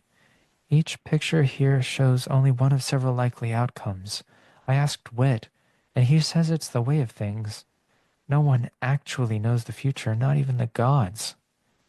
But one possibility will become true, Rlain said. That's what you meant earlier. Renarin nodded, always so solemn. Thoughtful. We should study the other windows before they vanish. Do we know why they appear? Rlain said. What determines when we see one of these and which possibility is depicted? I haven't been able to figure that out, Renarin said. Not fully, though Gliss says. Swells, Gliss said. There are swells in the rhythm of Roshar. Currents and old gods will watch. Old gods, Rlain said as Toomey, in his gem heart, changed to the rhythm of the lost. The unmade? Older, Gliss said. Older still than honor, cultivation, and odium. What's older than them? Rlain asked, glancing at Renarin. Even the old magic, as you call it, is a spren of cultivation. When honor and cultivation came to Roshar, Gliss said, deep within the days beyond memory, times as dark to history as the depths of the ocean are to light, you, Rlain, were already here. Your people. Rlain attuned the rhythm of the winds for something as old as those distant years. Humans had come to Roshar long ago and brought odium with them. He had been their god, who had accepted the loyalty of the ancient singers after honor betrayed them. Rlain hadn't put together the deeper truth, that even honor and cultivation had come to Roshar and found the singers. Long ago, before any of them arrived, Rlain said, did we have forms? Were there spren? I do not know, Gliss said. I see ahead, not back. You will seek answers from those more ancient than I. The bondsmith sees backward. Always his eyes are toward what happened. Yasna too, Renarin said softly. She knows the past better than any. He turned along the hallway of windows. But we look forward. Rlain joined him, each of their steps crinkling as if on black glass at their feet, as they continued along the stained glass windows that rose on both sides, making a tunnel of light. The windows were the same on both the right and the left, Renarin on a throne, followed by a dark and building storm. Rlain knew that one. The Everstorm, which passed by every 9 days. It was easy to forget about in Urithiru, which was usually above both storms, but others brought reports. Lightning strikes, thunder, generally less destruction than the high storm, but a feeling of malevolence and something watching, biding its time, preparing. Why would there be a window depicting the storm? It had already arrived. Rlain hummed to confusion, and Renarin strangely did as well? Or he tried. He glanced at Rlain and tried to imitate his humming. Renarin's attempt was off rhythm and too loud, like a child sounding out a word that was too big for them, but Rlain had never heard a human even try before. Any idea why this is here? Rlain asked him. No, Renarin replied. Sometimes the windows are just like this, nothing relevant that I can make out at all. The next depicted some kind of clifftop overlook, with Dalinar standing in front of a glowing golden figure. In the distance, a city was collapsing into a spreading pit. Though the image was static, he felt motion to it somehow, as if that city were constantly crumbling into that pit. I recognize this, Renarin said, from my aunt's notes, when she wrote out my father's visions. This was the first vision? Or the last one? He stood on a cliff and watched our homeland crumble. Which has also already happened, Rlain said to consideration. Are we sure these show the future? They will, Gliss promised. They will. Maybe, Toomey added by a thrumming from within him. Only maybe. The fourth window was, strangely, a bright green field with distant figures standing in it. The grass didn't flee from them, so perhaps they'd been standing there a long time. He counted. 12? He looked to Renarin, who reached up and rested a hand beside the window. Peace, Renarin said. I feel peace from this one. Who are they, do you suppose? He tried humming to confusion, poorly, but Rlain could kind of tell what he meant. Humans, Rlain said. They're all humans, I think. This one might be a horn-eater, and this one Makabaki. And this one... What are those humans with the blue skin? Those are Natans, Renarin said, unless you're talking about the Amiens, who aren't humans, but neither are quite as blue as the woman in this picture. He hesitated, squinting at the distant woman in a vivid blue skirt, with white hair and blue skin. Does this mean anything to you? No, I'm sorry. Renarin sighed. They seem to be getting more vague. He closed his eyes. Is that last one still there at the end? Rlain gazed past Renarin toward the end of their hallway, and was surprised to see a window there, shadowed in the darkness. No light shone through it, so he'd missed it. What is that? Rlain said, walking closer. It depicted only a face. A simple face with intricate patterns, black and red swirling. A singer, femalen, against a black background, etched in glass, staring at him. Then it moved. Rlain jumped. In fits and jumps, the image split, multiple versions of the face moving, raging, the eyes going wide, the rhythm of agony shaking the frame. Windows around them cracked, but the one in the center kept vibrating, her face shuddering back and forth, then her hands against the edges of the windows, curling, bulging out, as if trying to break free. Renarin screamed as the windows to the left and right shattered, exposing a dark wasteland. New windows grew up like vines, crystallizing and exploding, leaving jagged stumps. But before they broke, Rlain could pick out images, burning cities, broken bodies. Above it all, a rising rhythm of agony, with the female singer's words echoing to the sound. I will break it all. I will break it all. Renarin seized him and somehow pulled him out of the darkness. Just one step, and it was gone. They were once more on the fields in the hot air, surrounded by confused farmers. Rlain fell to his hands and knees, carapace kneecaps grinding stone, sweat pooling under his collar at the edges of his skull carapace and streaming down his face. Renarin collapsed beside him, trembling. Is that how it normally goes? Rlain asked. That was something new. Did you recognize the face? No, but the rhythm was agony, Rlain said. He took a deep breath. It's one of the new rhythms that people can only access when they are regal or fused. Renarin closed his eyes. Welcome to the fun, I suppose. You said this is something new, Rlain said to Betrayal, implying it's not like this all the time. Yes, but it's always something new. So you get used to not being used to anything, ever again. Delightful, Rlain said, flopping onto his back, deliberately attuning peace and counting the movements of the rhythm to calm himself. Sorry, Renarin eventually said, sitting up, for dragging you into this. I wanted a spren, Rlain said. I asked for it. You wanted to fly, Renarin said, like the others. I'm a listener, Renarin, Rlain said. I don't ever do things the way everyone else does. He took another long, deep breath. This seems more useful than flying, assuming we can make any sense of it. Renarin nodded and then smiled.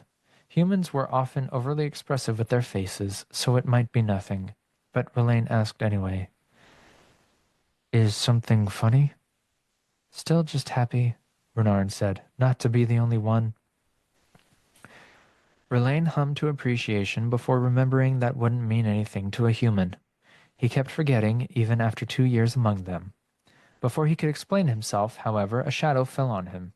He tipped his head back to see Shallan, hands on her hips, wearing some kind of armor-like leather outfit, a white coat, and a matching hat. Resting? She said. 8 days until the fate of the world is decided, and you two are napping in a field? Rlain hummed to irritation. Sometimes it was good humans didn't understand, because in Singer Company, that would have been rude. Come on, she said. I legitimately need your help. What is the problem? Renarin said, standing. It involves your father, Shallan said, the spiritual realm and a group of people who are trying to find the prison of an ancient, evil spren. Ba Edo Mishram. You know that one? Mishram. Yes, Rlain did know that name. She had ruled the Singers long ago, a spren who had wanted to perpetuate the fighting after the Fused left, the one who had been determined to exterminate humankind, escalating the war. She was the reason Rlain's people had abandoned their forms and left. She was the queen of the gods they had forsaken. And he suspected he'd just seen her face in the vision. There's an image at the end of the chapter.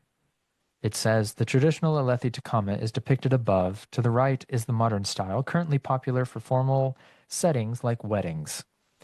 And it shows 2 men, one ancient, one new, with a Takama. Go look at it. Okay, the end of chapter 30. Now I know what I need to wear for the World Hopper Ball. I have a friend who wore a Takama, as he has an Eidolon that he goes to Dragonsteel and Dragon Con and Jordan Con. That's more of his like traditional Eidolon uniform. And then Kaylee Makes Crafts made him a Takama to go with his. He's got a Maya shard blade. He does the whole the wig and everything. And yeah, so it's really cool. And it's pretty similar to what they ended up drawing here. So nice. It was really cool to see the similarities and parallels. That's really cool. Yeah.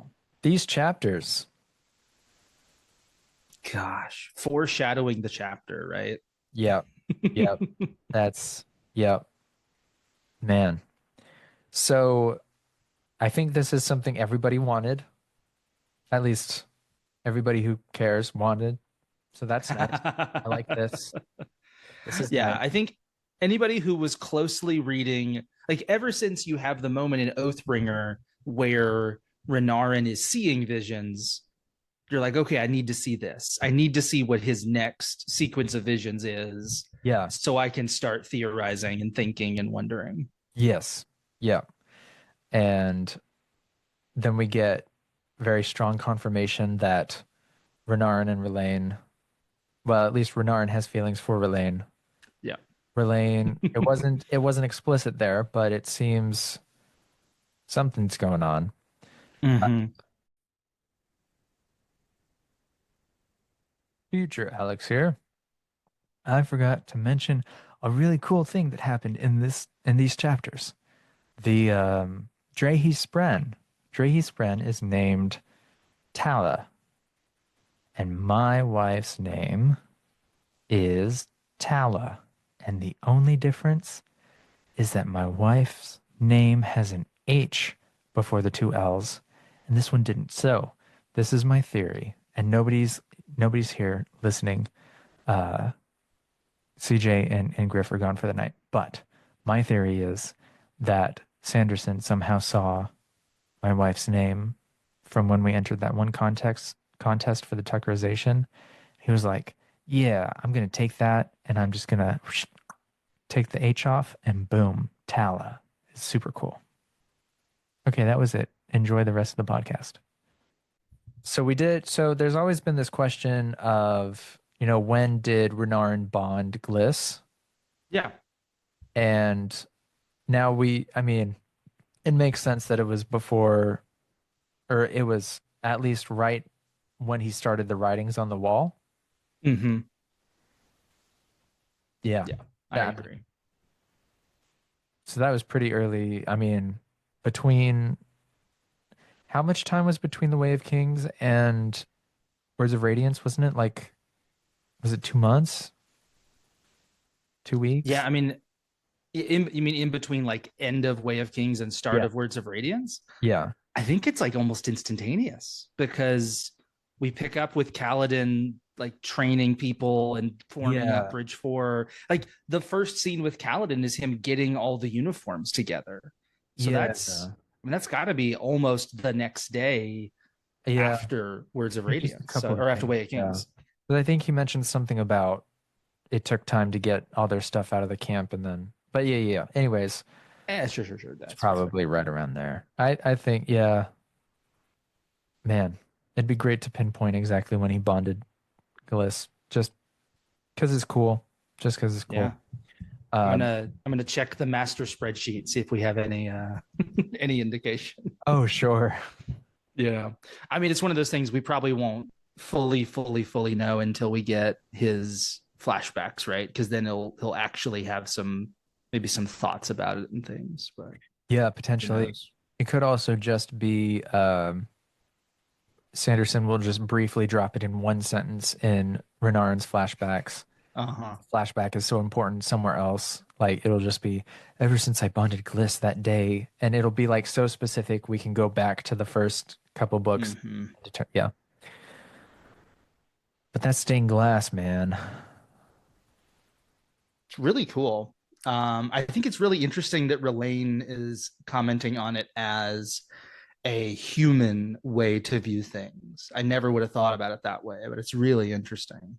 That is, yeah, that makes sense. Because I don't think they would have had singers or listeners would have had glass necessarily. Like it didn't seem like they were that advanced.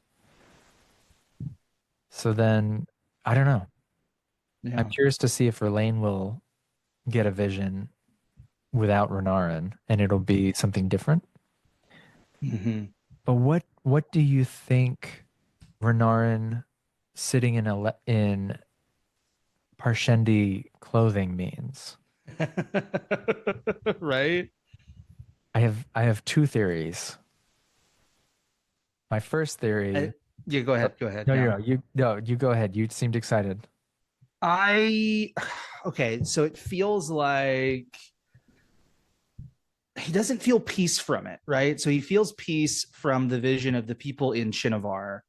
That's true. Which makes me feel like it would be leaning towards Odium has conquered the world and Renarin has like basically is an occupied puppet type. Like he's found a way to be there again, but it's not victorious. It's just this is like the world that we live in now, and but I could see it in a more positive way of like, hey, humans and singers have learned to live together again, and Renarin's place is in Kholinar because that's his home.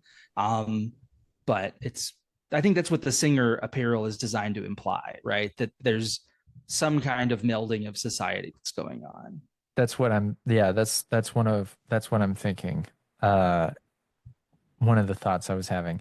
The other thought, and let this be the wildest theory you've heard this week. Rlain and Renarin combined bond Ba Edo Mishram. Okay. Right? Because if one radiant can have two spren, one spren could have two radiants.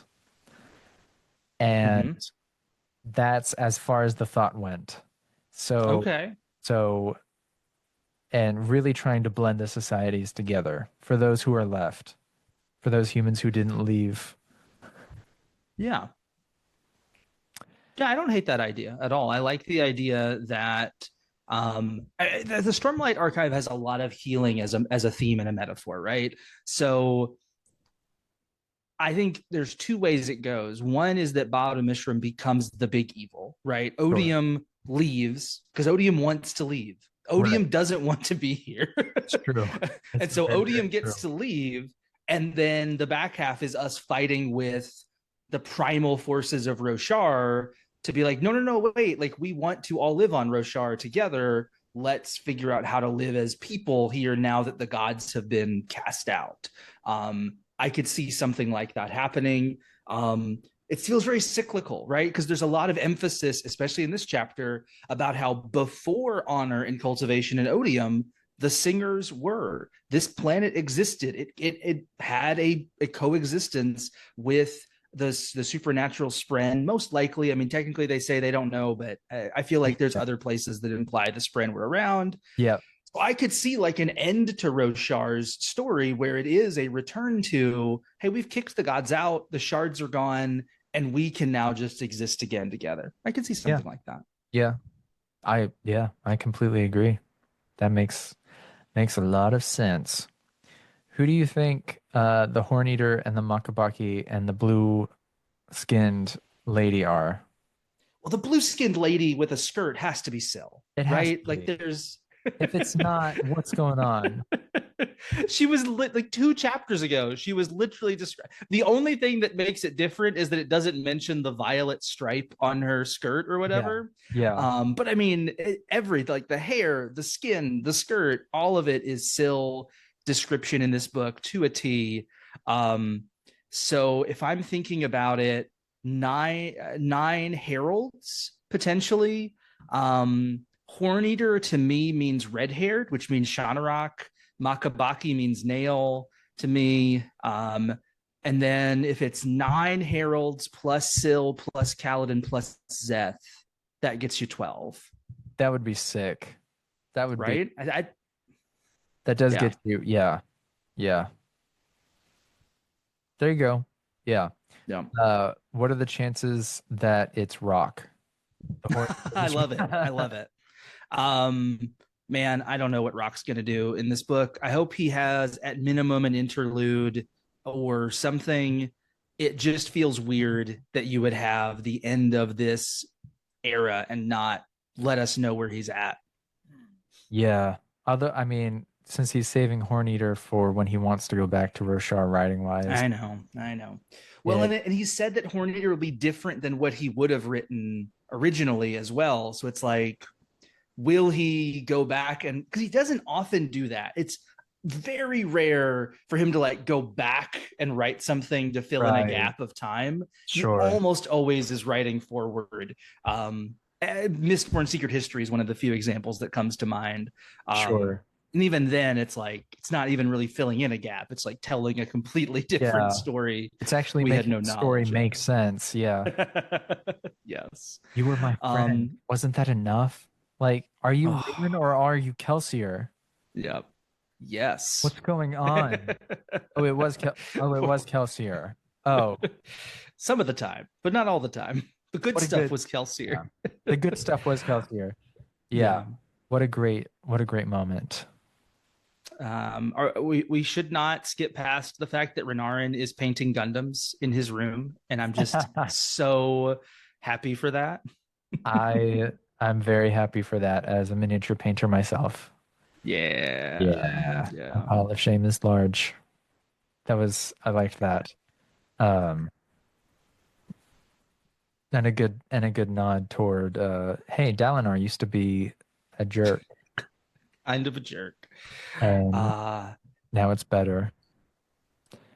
I'm trying to ponder what I bought knights instead of animals implies. Like I'm wondering, is that supposed to be like I don't know. It's just really interesting that he's emphasizing, well, I bought knights. Maybe it was that like he wanted animals, but he was like, I have to have knights because my dad will maybe be okay with me painting knights. I don't know. It's interesting. Alternatively, alternatively, because Renarin and Rlain hook up, those are actually Rlain's little miniatures of animals because Mm, Rlain wanted to paint stuff but didn't want to paint like knights because, mm, know, colonization.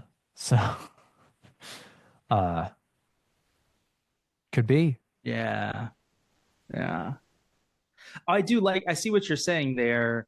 Um, yeah, it would be it doesn't really say what the models they see are. It'd be funny if that was like now Rlain's models are there as well. I like that idea.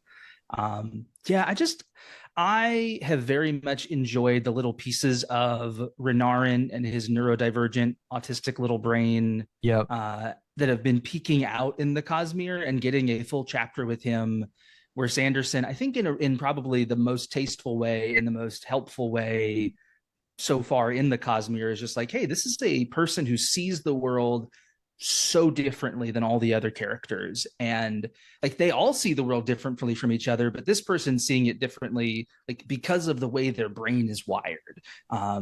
And like working through those things, especially early on with Drahe, where he's like, hey, could you just tell me what you mean right now, please? Right. That would be so helpful. Yeah. Oh, it's beautiful. And so hard to be that assertive in that moment as well for him. Yeah. That was that was really good. That was these chapters, Mm-hmm. great chapters. Is there anything more to say about the content?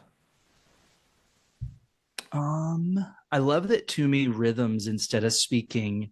That seems to be a thing that almost it's like I'm wondering if that's connected with how they are reaching through the cognitive realm to the physical, because Toomey and Timber uh, yeah, Timber are both or rhythm Timber? speaking almost exclusively. But Gliss is talking, right? Seems to have no problem at all communicating through words. I'm Right. wondering if that's like I'm bonding with a singer or a listener, and so I am more likely to communicate through rhythms because that's how they communicate. So it's like he's gaining a little bit of the person they're bonding with as they're coming into the physical realm. That Nile bond of gaining physical realm presence. That makes sense. I like that. Is your money on the fact that this really is the Everstorm? Because it felt to me like Rlain going, well, why would the Everstorm still be here? That's already around.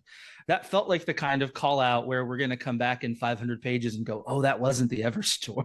That Yeah, was much worse. I think from the epigraphs of day one, Mm-hmm. whatever the new storm is, where the wind, I think the wind heralds High Storm and Everstorm all combine into one somehow. Mm. There's something going on there. There's some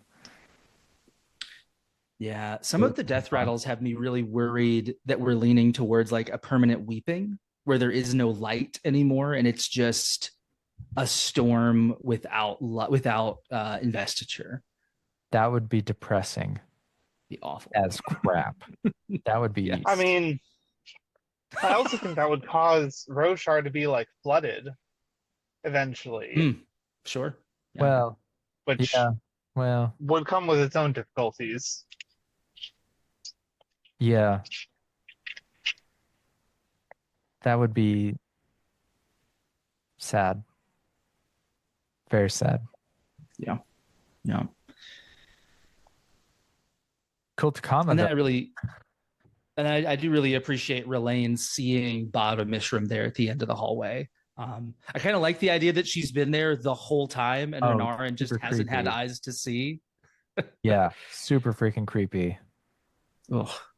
I hate that. I feel like Ba Ado Mishra, like it's a fear of the unknown, right? Because Odium, you know what he wants, and we've seen Mm-hmm. him act before. So it's, with the first time we see Odium on that golden plane and he talks to Dalinar, you're kind of like, this is a little terrifying. But this with Ba Ado Mishram is like, Mm-hmm. there's only hatred coming through. There's no plan to it other than, oh, you're gonna Burn it all. Cool. Cool. And you do have the power to do that. Okay. Yeah, her destruction of the possible futures was in some ways the most terrifying concept.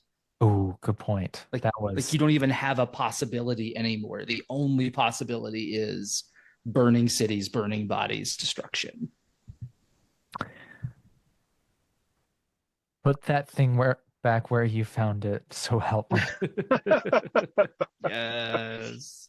Yeah. Oh man. I really What if they just drop that one in the ocean too? What if they just the gem and Yeah. it and the thrill can be buddies out in the ocean? I feel like that's safer. I feel like that's safer than the spiritual realm somehow. Something is Probably. wrong with Roshar, right? Like the fact that she has been captured for thousands of years has harmed Roshar and the singers. And I don't think you can have symbiosis again until she's freed and maybe remade. But something needs to happen with her. Good point. I guess that makes dang it. Okay. Let's talk about the epigraphs and the arches.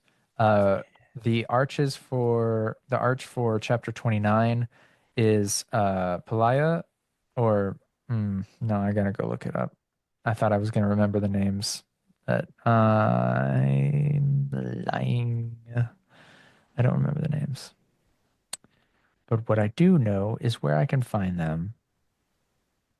Thank you, wonderful people. Oh, it's Vedelidev. It's Vadel for chapter 29. The patron saint of edge dancers. That makes sense. Because Yeah. Yeah, it does. Yep. And then for oh, I got the name right. For chapter 30 it was Palaya or Pala. The patron saint of patron saint. Patron herald of truth one. It's Yeah, basically the same thing. I'm gonna go I join mean, yeah, it's for a pretty change. much the same thing. During my consecration. I'll gain my not consecration. What's the thing that Catholic people do? Oh, catechism, right? I think so. That sounds They right. do, that is a thing. I don't know if it's exactly what you're thinking. No, wait. I don't think Catasandra. They go through the Confirmation? Catasandra, I think. Are you talking about your It is confirmation. Thank you. I think it's Catasandra. I think that's it. I think Karasan it is now. I'm gonna go I'm gonna go join the religion of the Knights Radiant, and for my confirmation, Yeah. I'm gonna choose a patron saint. Probably Yezrian. Anyways, cool. Have you seen me? Creepy. Oof. Oh man. I want a Naj Yezrian buddy cop movie. The two most confusing, least known characters. I want them to be on screen at the same time. We should get a Wayne Lopin buddy cop. Yeah. We should get a Wayne Lopin buddy cop. We should get a TV show of Wayne and Lopin and they are solving mysteries in the great beyond. Yeah. Because they've I was going to Yes. say, I'll revise all my opinions about backwards time travel and future time travel if we can just yank Lopin and Wayne. So this was the thing. Okay. I brought this up last night. Okay. Could you not, if you can take a spren Yeah. and then stuff them in a gemstone Okay. and then go to the spiritual realm Yes. physically and then Yes. drop the gemstone, Yes. could you not take a gemstone into the spiritual realm, stuff a TN into the gemstone, and then leave the spiritual realm with a like functionally copy of TN? Like realmatically, what stops it if you can bring a being into the spiritual realm and leave them there? And then spike it to a body? Exactly. Yes. Or keep it as an AI. I mean, there's all sorts of options here. And suddenly all of Rhythm of War was for nothing. It turns out I can save them all. Oh man. Oh man. And then it's just Kaladin sitting in a chair, lonely, surrounded by millions and millions of gemstones. Yes. Oof. They're saved. Doctor Doom level Kaladin, Yeah. eating the rest of the universe just to save the Earth. Yeah. Ooh, Yep. that'd be that'd be I like that. Okay. Um, so now we get into the preachy bit of the epigraphs. Uh, Mm-hmm. think before you talk, and don't just repeat things that you hear. Uh, that's what I'm getting from the epigraphs. It's Yeah. it didn't add any more to the leaving Roshar theory. No, it didn't. In some ways, it connects also though to not being afraid of Odium, right? Because he's True. this child that Yeah. doesn't really understand how to use his power. In some ways, he's not using his mind to think the way that he really ought to. I mean, the egotism of the man not to put a pause on the war and save life. He's got the capacity. You've got, three representatives of the deities on Roshar, and for him to be like, no, we're gonna keep fighting. It's like, what? What? I mean, it's not going to stop until there's only one God, dude. So it's not going to stop. It makes sense. The plan makes sense. Yeah. It's not a So good that plan. was no. Well, that was so we weren't. I didn't talk with you about the interludes. That was my thinking as to Taravangian's plan post interlude. Is if I'm the only god, they're all devoted to me by default, Yes. and now I can do anything I want to them. I can actually enforce world peace because Absolutely. I can now affect all people without being afraid of a shot. So okay, cool. I'm glad that Cosmere. I'm not Yeah. crazy for reading that way. Cosmere wide piece. Not Yes. yeah. Like Yeah, not like world peace in like the super capital W. yeah. Yeah. That's but then what's the point, Odium, of being Odium if nobody's suffering? Yeah. Riddle me this, mother Mhm. trucker. There's Well, I think even if Odium got what he wanted, I don't think it would play out the way he envisions it. No. for certain no, because Sanderson is writing it, not somebody who is simple. Oh yeah. But I mean, But like even if Odium achieved all of his goals, even if all of his plans went off without a hitch, like obviously him ruling the Cosmere would not look the way he probably internally sees it. no, Yeah. no. Adel Odium. I mean, Nauseam. Adolin. Oh no, I see what you're doing. Yeah. I was thinking about how Adolin and Shallan definitely drew some passion spren earlier in this Oh my book, and gosh. I kind of went, passion spren. That feels important in a book about a god who calls himself passion. Passion. Yeah. Yeah. Although, if we look at the Latin root of passion, it does just mean to suffer. Yeah, I think you were mentioning Did that I I think mention last that? week, and that's My man. memory is horrible. Actually, I had a friend. Somebody recently did, and Yeah, I I loved that I idea. did. It was me. It was me. I'm claiming that. No, I do. I did just read that from a self-help book. Yeah. But a friend was texting me and he was like, "Hey, I'm listening to your podcast. This was a great bit you had about the Stormfather changing after the Recreants, or Mhm. and whoever bonded him would have different powers because of whatever happened at the Recreants." And I was like, "Yeah, that is great. Did I said that?" Okay, cool. Yeah, it's yeah. Okay. Any more? Yeah. Oh, that's man. I've never. I just like did a little quick little Google, and someone's even pointing out how we use the word passion in other, like we call it the passion of the Christ, like the Right. suffering The of the suffering of Christ. Christ. Yeah. Yeah, so here's, have y'all ever talked about Adonis? Do you know about this? The the book that Sanderson almost wrote that changed it Yes. to Elantris. Okay. Yes. I always get a little squirrely whenever we try to ascribe this level of like planning to Brandon's when it comes to words and like the Okay. history of words. Because Okay. I agree with you. I love the idea that passions would include pathos, which would mean like intense love, intense hate. That's like very Teravangian. Sure. Also, like the dichotomy, odium, and all of that. Like seems to be intense hate. It'd be interesting if it really was both. But then I also have to remember that the man wrote an entire book called Adonis about a city of Adonis. And then his writing group was like, hey, so what's the Greek connection here? And he went, Greek connection? What do you mean? And they went, Adonis, like a famous Greek like person. And he went, oh, I just thought the name sounded cool. So like it's always one of those weird moments where I'm like, I'm always hesitant to like until I see it in the text. I'm like, I Yeah, want to make sure he actually meant that before I start there's assuming. yeah, there's a similar situation I ran into with a different author that I was on a Facebook group for.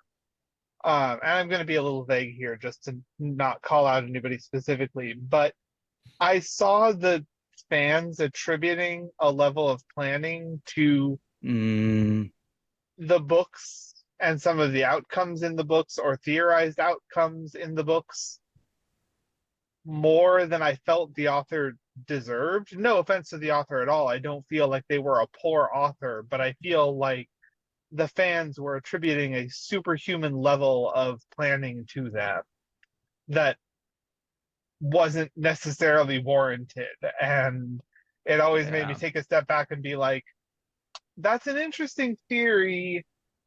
And I see the connection you're making, but I really feel like you're giving this you're setting expectations on this person more than I think anybody could realistically be expected to pay attention to even their own world building.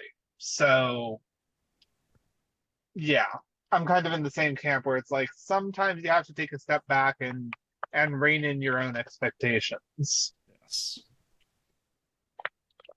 But Yeah. Super important. great expectations. Okay, we're going on almost 2.5 hours, so we are Yeah, yeah. up. We all need sleep and or sleep. So, True. True, true, true. uh, very quickly, favorite moments, CJ, or just I would have, moment. yeah, I would have to say from this section, Renarin and Rlain's interactions were my favorite. Just getting to see, especially inside of both of their heads. I have been, I've just been in love with this chapter image, the Oh, new it's great. chapter heading. I just absolutely adore it. Yeah. Griff, favorite moment. I mean, yeah, I definitely think that the imagery going on with the stained glass future visions is one of my favorites. I like if they ever do a realistic movie, that is going to be one of the things that I look forward to, will be the presentation of those stained glass Yeah. future vision windows. Cool. My favorite moment Agreed. was when Gav said that he was going to kill everybody who hurt his father. That was good. That was Mm. deep and horrifying in a different way than Bayou. Okay. You're not wrong. I know. I know. Griff, take us out.